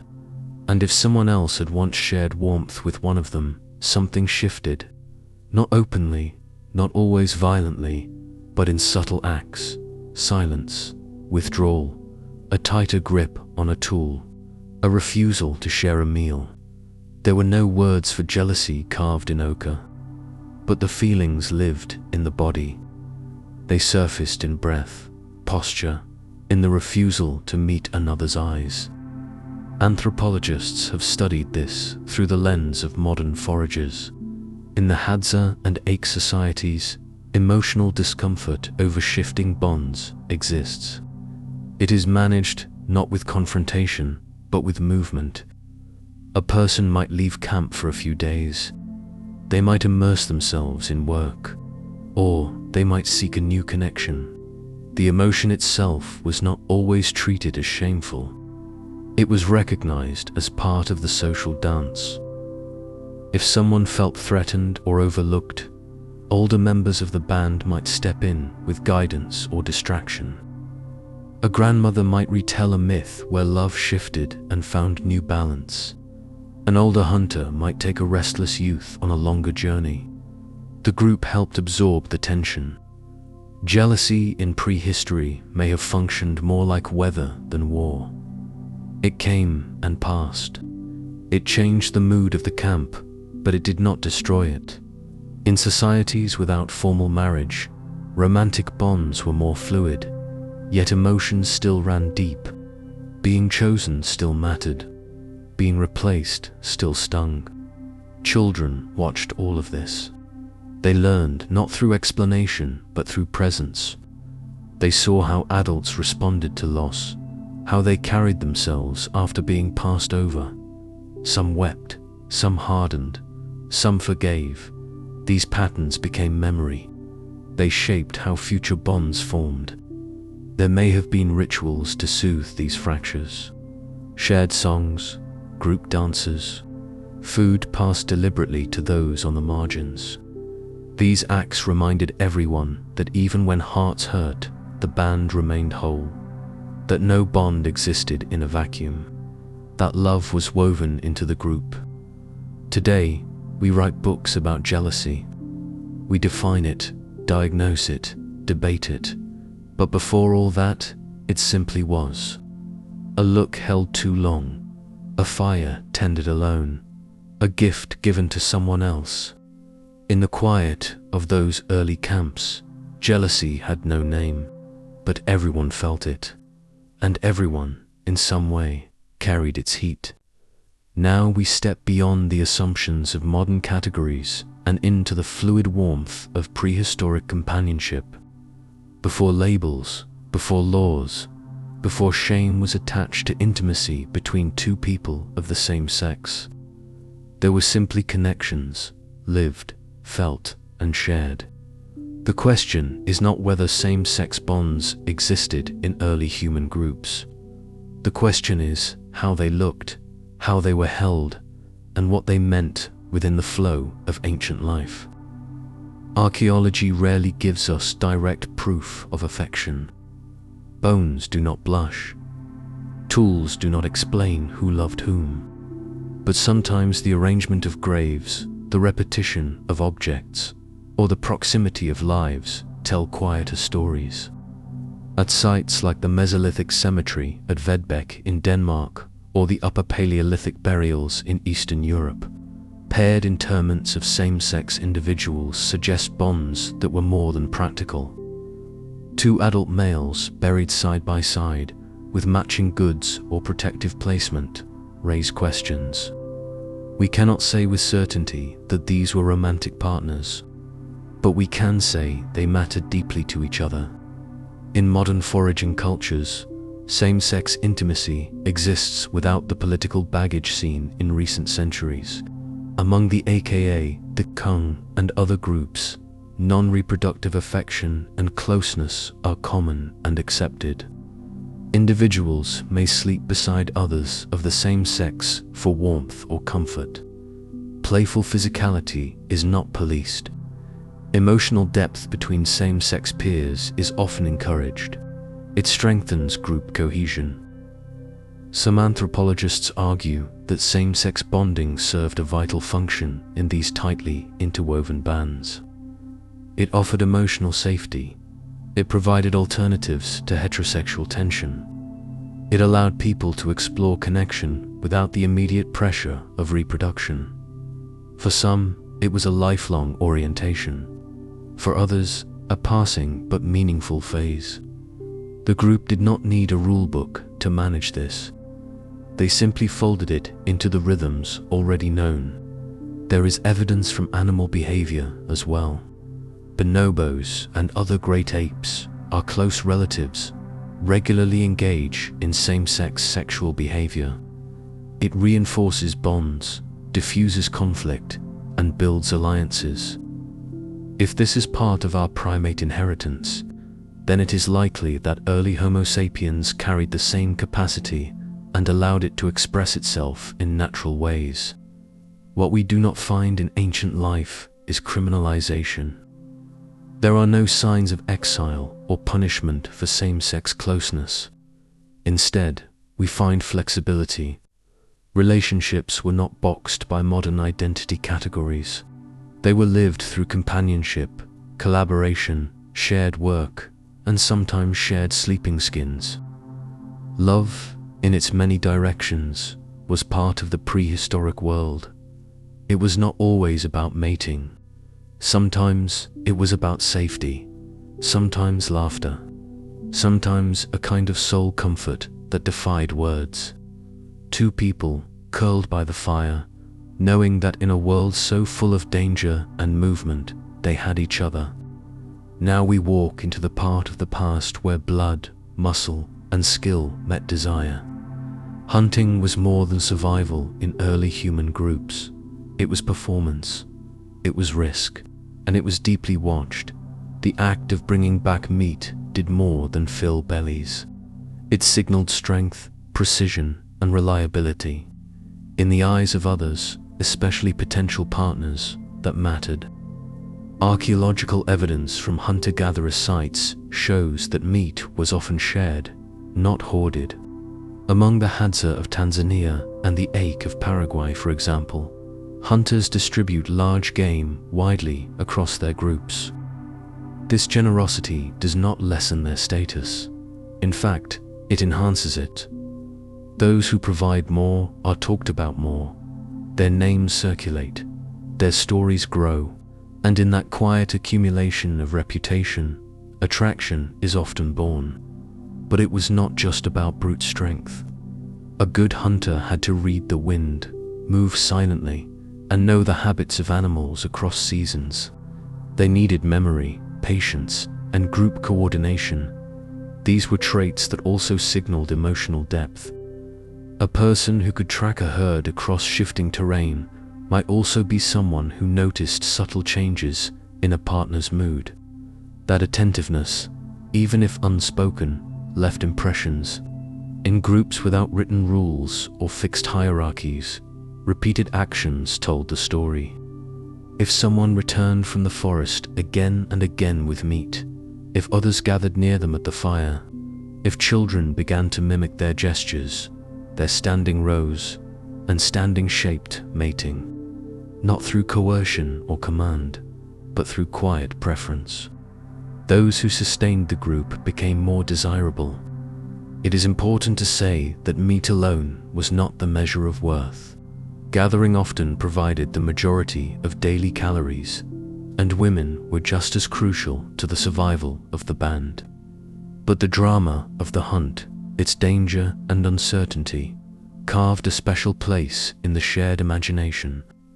When a hunter succeeded, the whole group felt the impact, and the eyes of potential mates were not blind to that. Still, attraction was not purely based on outputs. A hunter who boasted or withheld might lose respect. Social harmony mattered more than ego. Those who hunted well and gave freely built bonds that extended beyond food. They were seen as trustworthy, a wordless promise of stability in a chaotic world. The fire circle was where stories of the day were told, and in those stories, the names of hunters were spoken. Children listened, adolescents leaned closer, partners exchanged glances. A single well-placed spear could ripple through the social waters, drawing new eyes, opening new possibilities. Over time, the hunt became a kind of unspoken courtship, not in gestures of roses or letters, but in the rhythm of footsteps through grass. The timing of a throw, the quiet return home with something more than hands left empty. Now we look not at the spark of attraction, but at what held people once the first firelight faded. In the prehistoric world, partnership was not a word written down or a contract signed. It was a pattern lived daily, and it showed not just in who slept beside whom, but in how burdens were shared, how work was divided, and how two lives began to move in rhythm. Archaeological evidence gives us small clues. In some Paleolithic sites, pairs of individuals were buried near one another, sometimes with shared tools or objects. In the Upper Paleolithic site of Sunjir in Russia, two adolescents were buried head-to-head with mirrored goods. Were they siblings, close friends, or bonded partners? We do not know. But the symmetry suggests connection that ran deeper than convenience. Among modern foraging groups, we see how strong bonds are not formed in a single night. They are built through repetition. A woman might notice which man gathers firewood when no one asks. A man might observe how a woman wraps injured feet without waiting for thanks. These are not performances. They are quiet offerings. And they are remembered. When two people chose to stay near each other across seasons, to travel together, to raise children side by side, the group began to treat them as a unit. Not because of ceremony, but because of consistency. They shared sleeping spaces. They worked together to make tools. They split the labor of survival. And when one was sick, the other stepped in without needing permission. These bonds were not always exclusive. Early humans lived in flexible social worlds. But within those worlds, deep pairings did form. Sometimes they lasted years. Sometimes they ended and reshaped. But while they lasted, they created a small island of trust inside the larger circle of the group. Bonding was also tested. There were seasons of hunger, long migrations, illness, injury. The people who stayed through these things were remembered, and their bond, even if never spoken aloud, became part of the group's structure. Children watched them. Others quietly emulated them. Their closeness was not just emotional, it was logistical. Who carried what? Who tended to wounds? Who remembered where the best nuts grew? In some groups, bonded partners developed private ways of communicating. A look, a whistle, a shared task finished without words. These were not grand gestures. They were signs of attunement. And in a world where survival depended on timing and coordination, attunement mattered more than passion. This kind of bonding extended to others. A partner was not chosen just for pleasure, but for how they held space with others. Could they work with elders? Could they teach the young? Could they sleep light and wake fast when danger stirred? These traits shaped not just the couple's life, but the life of the whole band. In the end, prehistoric bonding was not measured in romantic phrases, but in lived consistency. It was a daily act. Now we step into one of the most silent corners of early human life, the part where connection breaks, not from choice, but from time, injury, distance, or death. Heartbreak is not a modern affliction. It lived in the firelit shelters, in the places where someone used to sit, where a name used to be spoken. Before writing, before poems, there were still wounds of absence. And even then, humans knew how to feel them. There is no fossil record for grief, but there are clues. At Shanidar Cave in Iraq, the remains of a Neanderthal were found buried with pollen from wildflowers. Someone had placed them there. Someone had knelt in that dirt and marked the moment. In Dolny, Vastanis in the Czech Republic, the grave of a woman included sculpted ivory and a cloak of fox teeth. She had not been discarded. She had been honored. These are not acts of utility. They are echoes of love and memory. Among modern foraging groups, heartbreak is witnessed not in isolation, but in how the group responds. A person who has lost a partner may not be expected to return to work immediately. They are given space. Food is shared more freely. Elders may sit beside them without speaking. Children may be quieter around them. These are rituals without altars, yet they hold the weight of the sacred. Heartbreak in prehistory was not just from death. Bonds could fray. People could drift apart.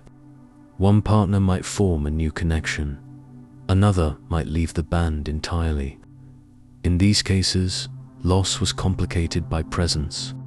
The one you once shared breath with might now sleep beside someone else, and there were no walls to soften that reality. Still, the group protected its own. There was no room for permanent fracture. A hurting person was not cast out. They remained woven into the rhythm of camp life. If they withdrew, someone noticed.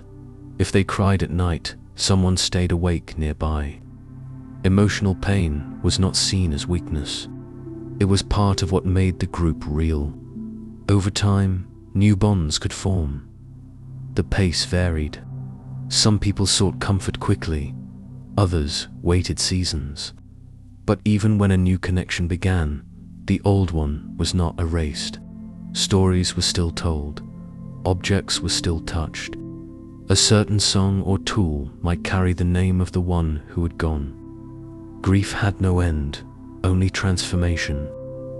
A hunter might still glance toward the path where someone once walked. A mother might run her fingers across the edge of a carved bowl and feel both the memory and the absence. In the Paleolithic world, there was no way to rush healing. It came in layers. In laughter that returned slowly. In meals once again cooked for others. In the way the group absorbed the ache without trying to solve it. Heartbreak did not destroy the band. It reminded them why they stayed close, why they remembered, why they buried their dead with care, because love had always been the reason. Now we enter a quieter expression of prehistoric intimacy, not shaped by fire or flesh, but by hands offering something small, a shell, a bead, a carved bone. In a world without currency or written vows, objects became messages. They carried meaning through texture and placement. They moved from one person to another, not just as tools or tokens, but as invitations. Early gifts were rarely loud. They were often smooth from handling, worn down not by time, but by fingers repeating an intention. The earliest known ornaments date back more than 100,000 years. In North Africa and the Levant, pierced Nassarius shells were found at sites far from any ocean. These were not food scraps. They had been collected, shaped, and carried inland. The wear patterns suggest they were strung and worn. Some anthropologists believe they were symbols of connection or attractiveness. In the absence of fixed language, a carefully chosen shell might have whispered what the mouth could not yet say. In Upper Paleolithic Europe, personal adornment grew richer. At sites like Sunjir in Russia and Dolny Vastanis in the Czech Republic, humans buried their dead with thousands of beads. Some were ivory, others bone, some polished stone. These were sewn onto clothing, wrapped around necks, placed near hips. These were not survival items. They were aesthetic, symbolic, deeply intentional. In living life, such items were likely given to others as gestures of favor, courtship, or alliance. Modern hunter-gatherer cultures provide a glimpse into how these exchanges may have worked. Among the Ruhonzi of the Kalahari, gifts play a central role in courtship.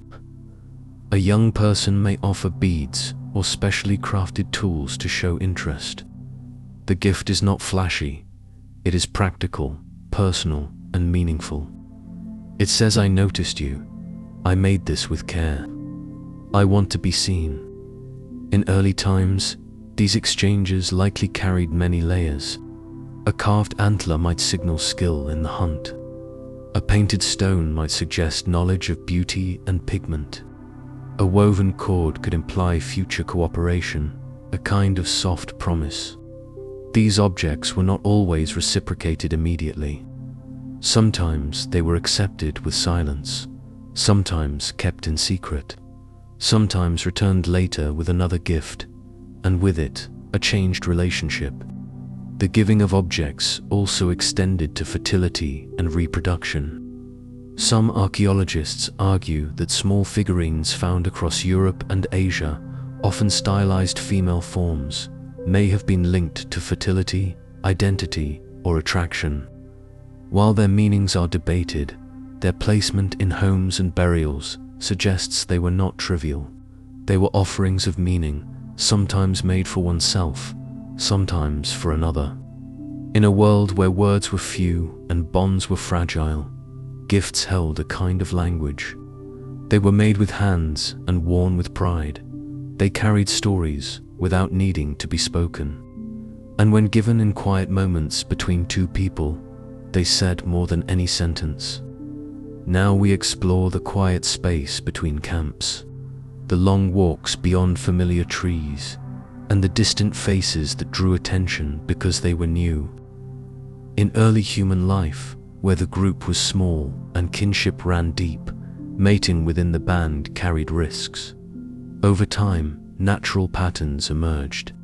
Distance became part of the strategy. People walked away from home not just for resources, but for relationships. Genetic studies of ancient remains show a consistent pattern. Across many regions and time periods, women were more likely to move between groups. This movement, called female exogamy, helped avoid inbreeding and brought new connections. In sites like El Sidia Owen in Spain, Neanderthal bones tell us that the males were more genetically similar, while the females came from different lineages. This means that women moved. They crossed rivers, followed trails, and walked into new fireside circles carrying stories, songs, and futures. But distance was more than a necessity. It shaped desire. A new face brought curiosity, new patterns of movement, different skills, unfamiliar laughter. These could spark attraction in ways that familiarity could not. The novelty was not just physical, it was cultural. Even in the Paleolithic, different bands had their own customs, tools, gestures.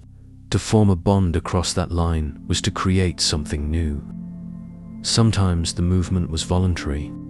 A young person might feel unrooted in their birth group. They might have fewer chances to form a pair. Or they might feel a pull toward a hunter from another group who had visited during a seasonal gathering. Sometimes movement followed tragedy. The death of a parent, the failure of a bond, a poor harvest, All these could prompt departure, and sometimes the movement was strategic, negotiated by elders to link to groups in friendship or peace. Gatherings between bands created opportunities for this kind of exchange. These were not random. They followed migration paths, seasons, animal patterns. Groups would meet near rivers, under cliffs, in places that held shared memory. During these times, there would be feasting, games, dances, and in the spaces between ritual and rest, new pairs would form. To move far for love or companionship carried risk. There was no guarantee of welcome. A person might be tested, ignored, or challenged, but if they were accepted, if they adapted and contributed, they became part of the group. Their children would carry both lineages. Their tools would blend styles. Their voice would become part of the songs sung at dusk. The meaning of distance was never only about miles. It was about what someone was willing to leave behind and what they hoped to find. It was about trust placed in strangers and in oneself. When someone walked away from the only fire they had ever known, they were not just seeking food or shelter. They were walking toward the possibility of connection. And when they arrived, breathless and uncertain, they lit a new kind of flame. Now we follow the trail itself, the walking path of early human life, where nothing stayed still for long. For most of prehistory, humans were nomads. They moved with the rains, the animals, the ripening plants. Their shelters could be taken down. Their tools could be carried. Their memories lived not in buildings, but in roots, in places where the sun hit a rock a certain way, where the river bent around a grove of trees. In this fluid world, relationships had to move too, and movement could shape love as much as it strained it. Nomadism meant constant change. The group might stay in one valley for a month, then follow the herds to higher ground. In that movement, relationships were tested. A partner who lagged behind or wandered too far became a liability.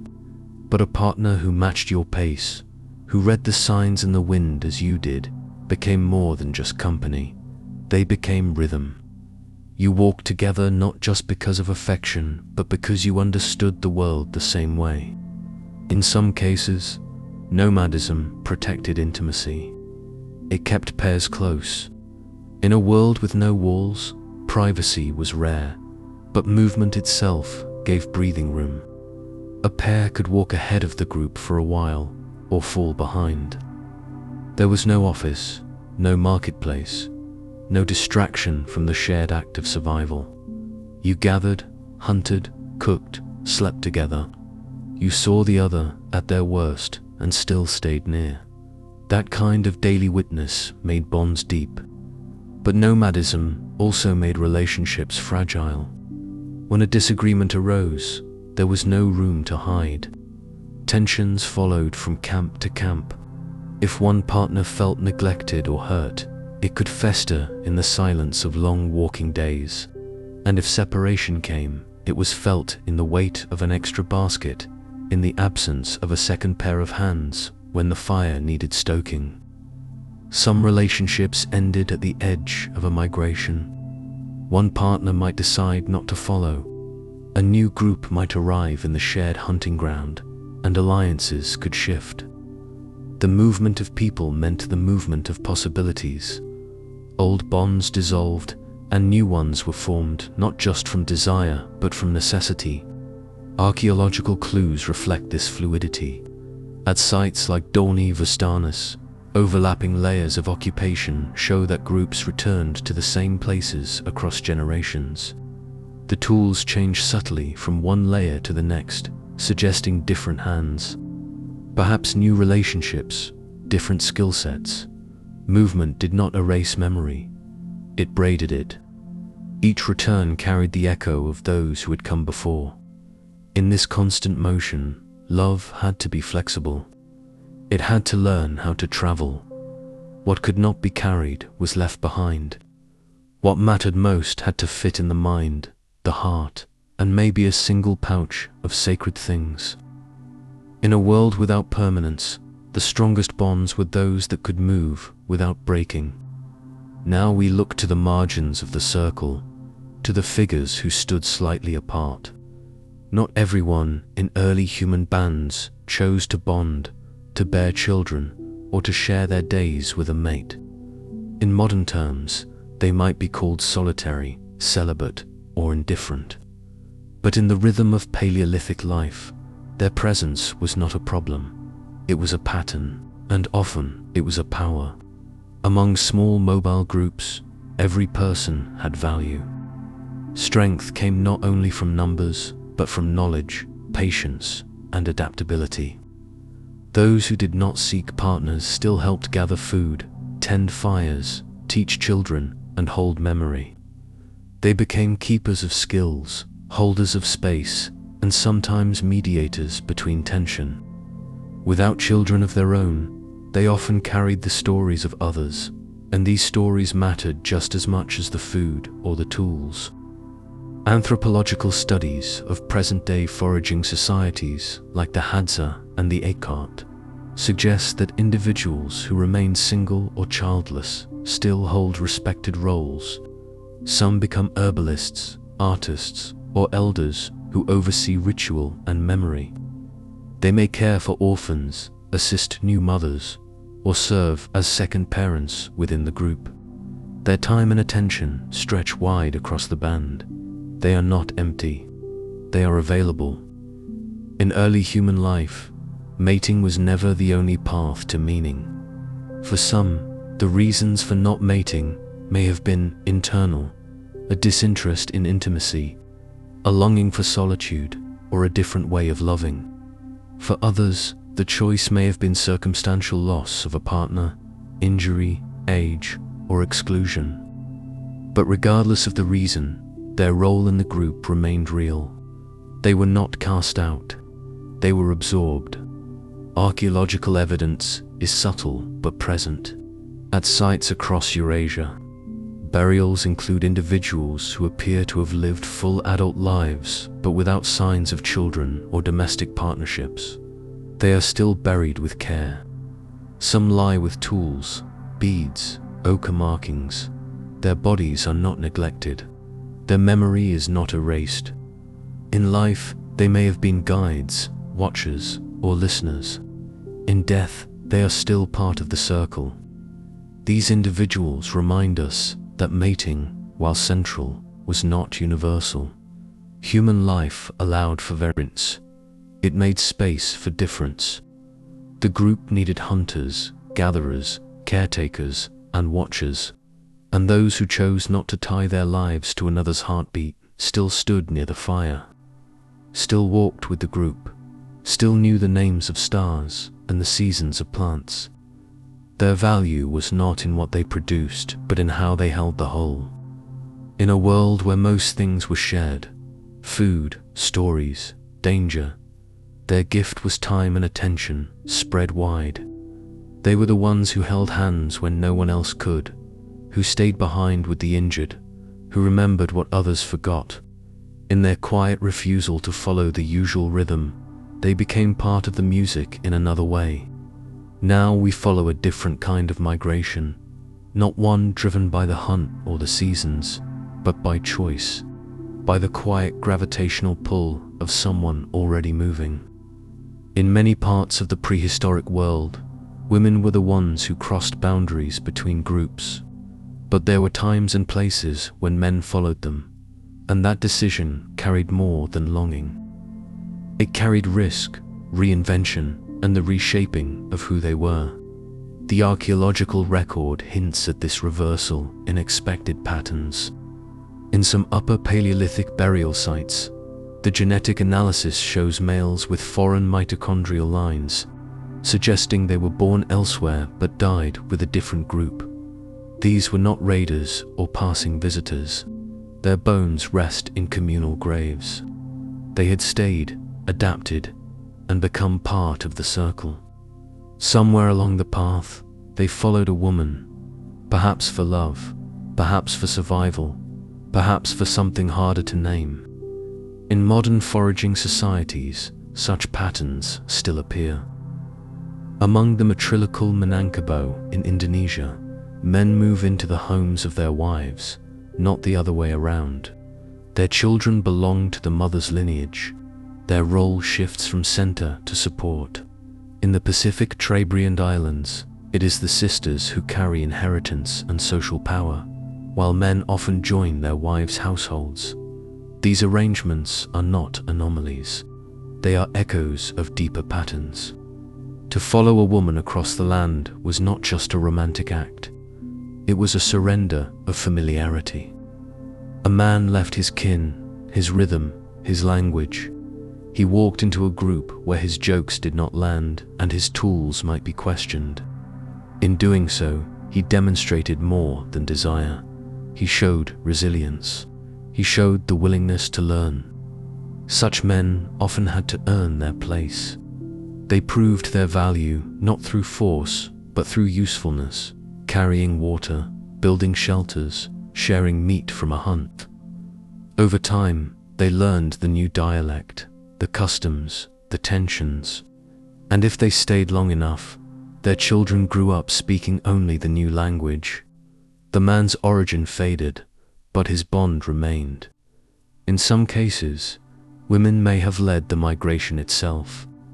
Archaeobotanical studies show patterns of plant cultivation that follow female labor. When new tuber species appear, women were likely guiding that expansion. Men who followed these women became part of new territories, new settlements, new beginnings. They were not passive. They chose to walk beside a force that was quietly reshaping the world. In stories lost to time, there were likely songs about these men, about the one who crossed a mountain for a woman with clever hands, about the one who left the river valley and never looked back. These tales do not survive in writing, but they remain in bones, in patterns, in the unspoken truth that love and survival were never simple. Sometimes, the bravest thing a man could do was follow her steps. Now we enter the unseen space between thought and action, where want takes shape before it has a name. Desire in the prehistoric world was not written in poems or sung in taverns. It moved through gesture, glance, proximity, and over time, as the sexes learned to read each other without language, their desires began to follow different paths, not because they were opposites, but because their needs and risks diverged. For women, desire was often shaped by stability. The body was the site of continuity. A single pregnancy could mean months of vulnerability, dependence, and the threat of death. So attraction was not just about beauty or strength. It was about rhythm, reliability, generosity, a partner who shared meat without being asked, a man who helped with hides, who watched the fire while others slept. These were signals. These were safety. For men, desire could be impulsive, shaped by novelty, but it was also bounded by cooperation. The group depended on shared labor. If a man pursued recklessly, caused tension, or ignored the unspoken rules of respect, he could be punished, not by violence, but by exclusion. The cold shoulder of the band could chill deeper than winter. So even male desire had to learn patience, timing, and social intuition. In some early societies, rituals likely helped direct this tension. Small dances, painted bodies, group gatherings during key seasons. These events allowed energy to be released in controlled spaces. Archaeological finds of ochre, beads, and body ornaments suggest that courtship was not entirely private. Desire had public signals. A new necklace, a red streak on the cheek, a feather tied to a braid, all subtle announcements that someone was looking or open to being seen. Yet the paths of desire were not always in sync. A woman might desire someone who had already bonded with another. A man might want someone who ignored him. And in these moments, where feelings diverged from function, early humans faced the same ache we know today. They looked across the fire at someone who would never choose them. They dreamed alone. They turned their attention elsewhere. The emotional texture of desire is hard to excavate, but it lingers in burial positions, in shared tools, in the traces of beads exchanged between skeletons. It suggests longing, selection, and sometimes loss. Not everyone got what they wanted. Not every gesture was returned. But these quiet disappointments did not break the group. They were absorbed, softened by time, replaced by new rhythms. Desire shaped how people moved, what gifts they made, where they chose to sleep. But it also shaped the inner world, the private stories, the unspoken hopes, the patterns etched in memory. And though gender influenced those paths, it did not trap them. There were men who desired peace more than conquest, and women who chose boldly, with no permission asked. Desire, in all its forms, was not a flaw in the system. It was its pulse. Now we reach a quiet turning, the moment when movement slows and the earth begins to hold us. Around 12,000 years ago, some human bands stopped migrating. They returned to the same valleys, season after season. They built sturdier shelters, dug storage pits, shaped the ground beneath their feet. Settlements were not cities, not yet, but they were a new rhythm. And with that rhythm, the nature of mating began to shift.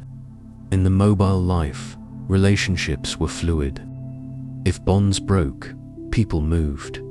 If tension rose, the land offered space. But in a settlement, that space shrank. People lived closer. Paths crossed more often. Everyone could see who shared a hearth, who lingered near whom. Intimacy became visible. Privacy narrowed. And with that, new rules began to form. Sedentary life brought new concerns. Land needed to be watched. Food stores needed guarding. Children became more clearly tied to the future of a place. This made paternity, once flexible, suddenly important.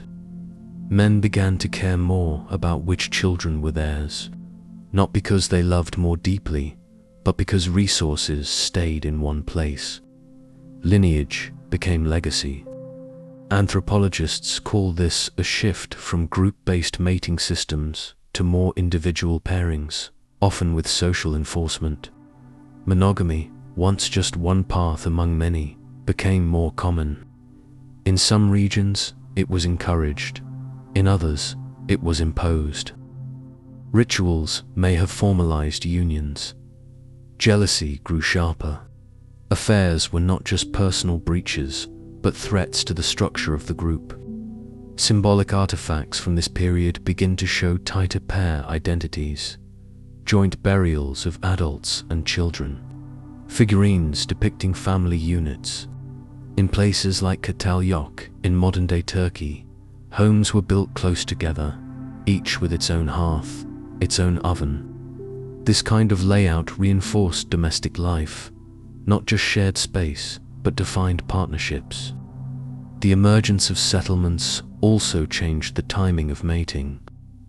In mobile groups, puberty marked the gradual entry into adult bonds. In settled groups, age became measured more precisely. Roles were assigned earlier.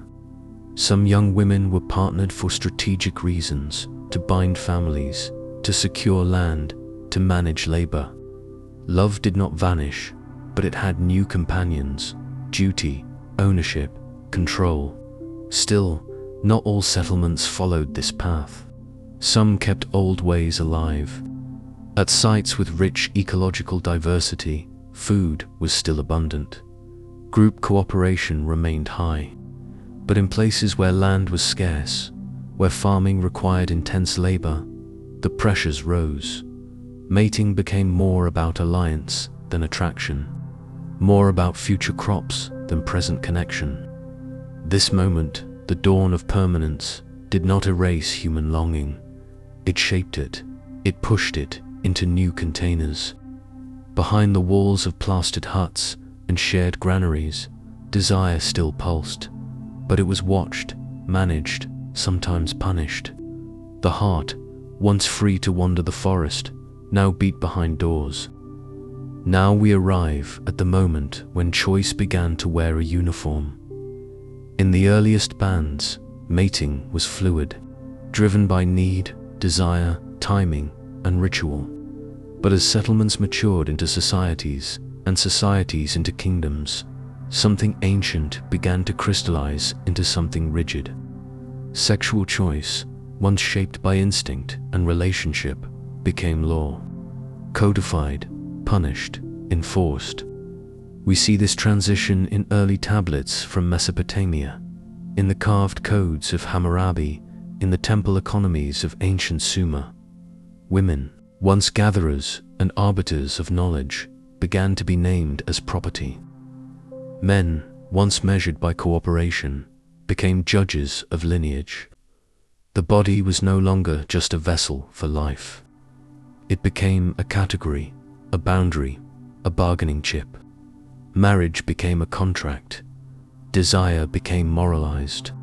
Choices that once occurred by the firelight, soft, unspoken, flexible, were now bound in parchment and overseen by priests.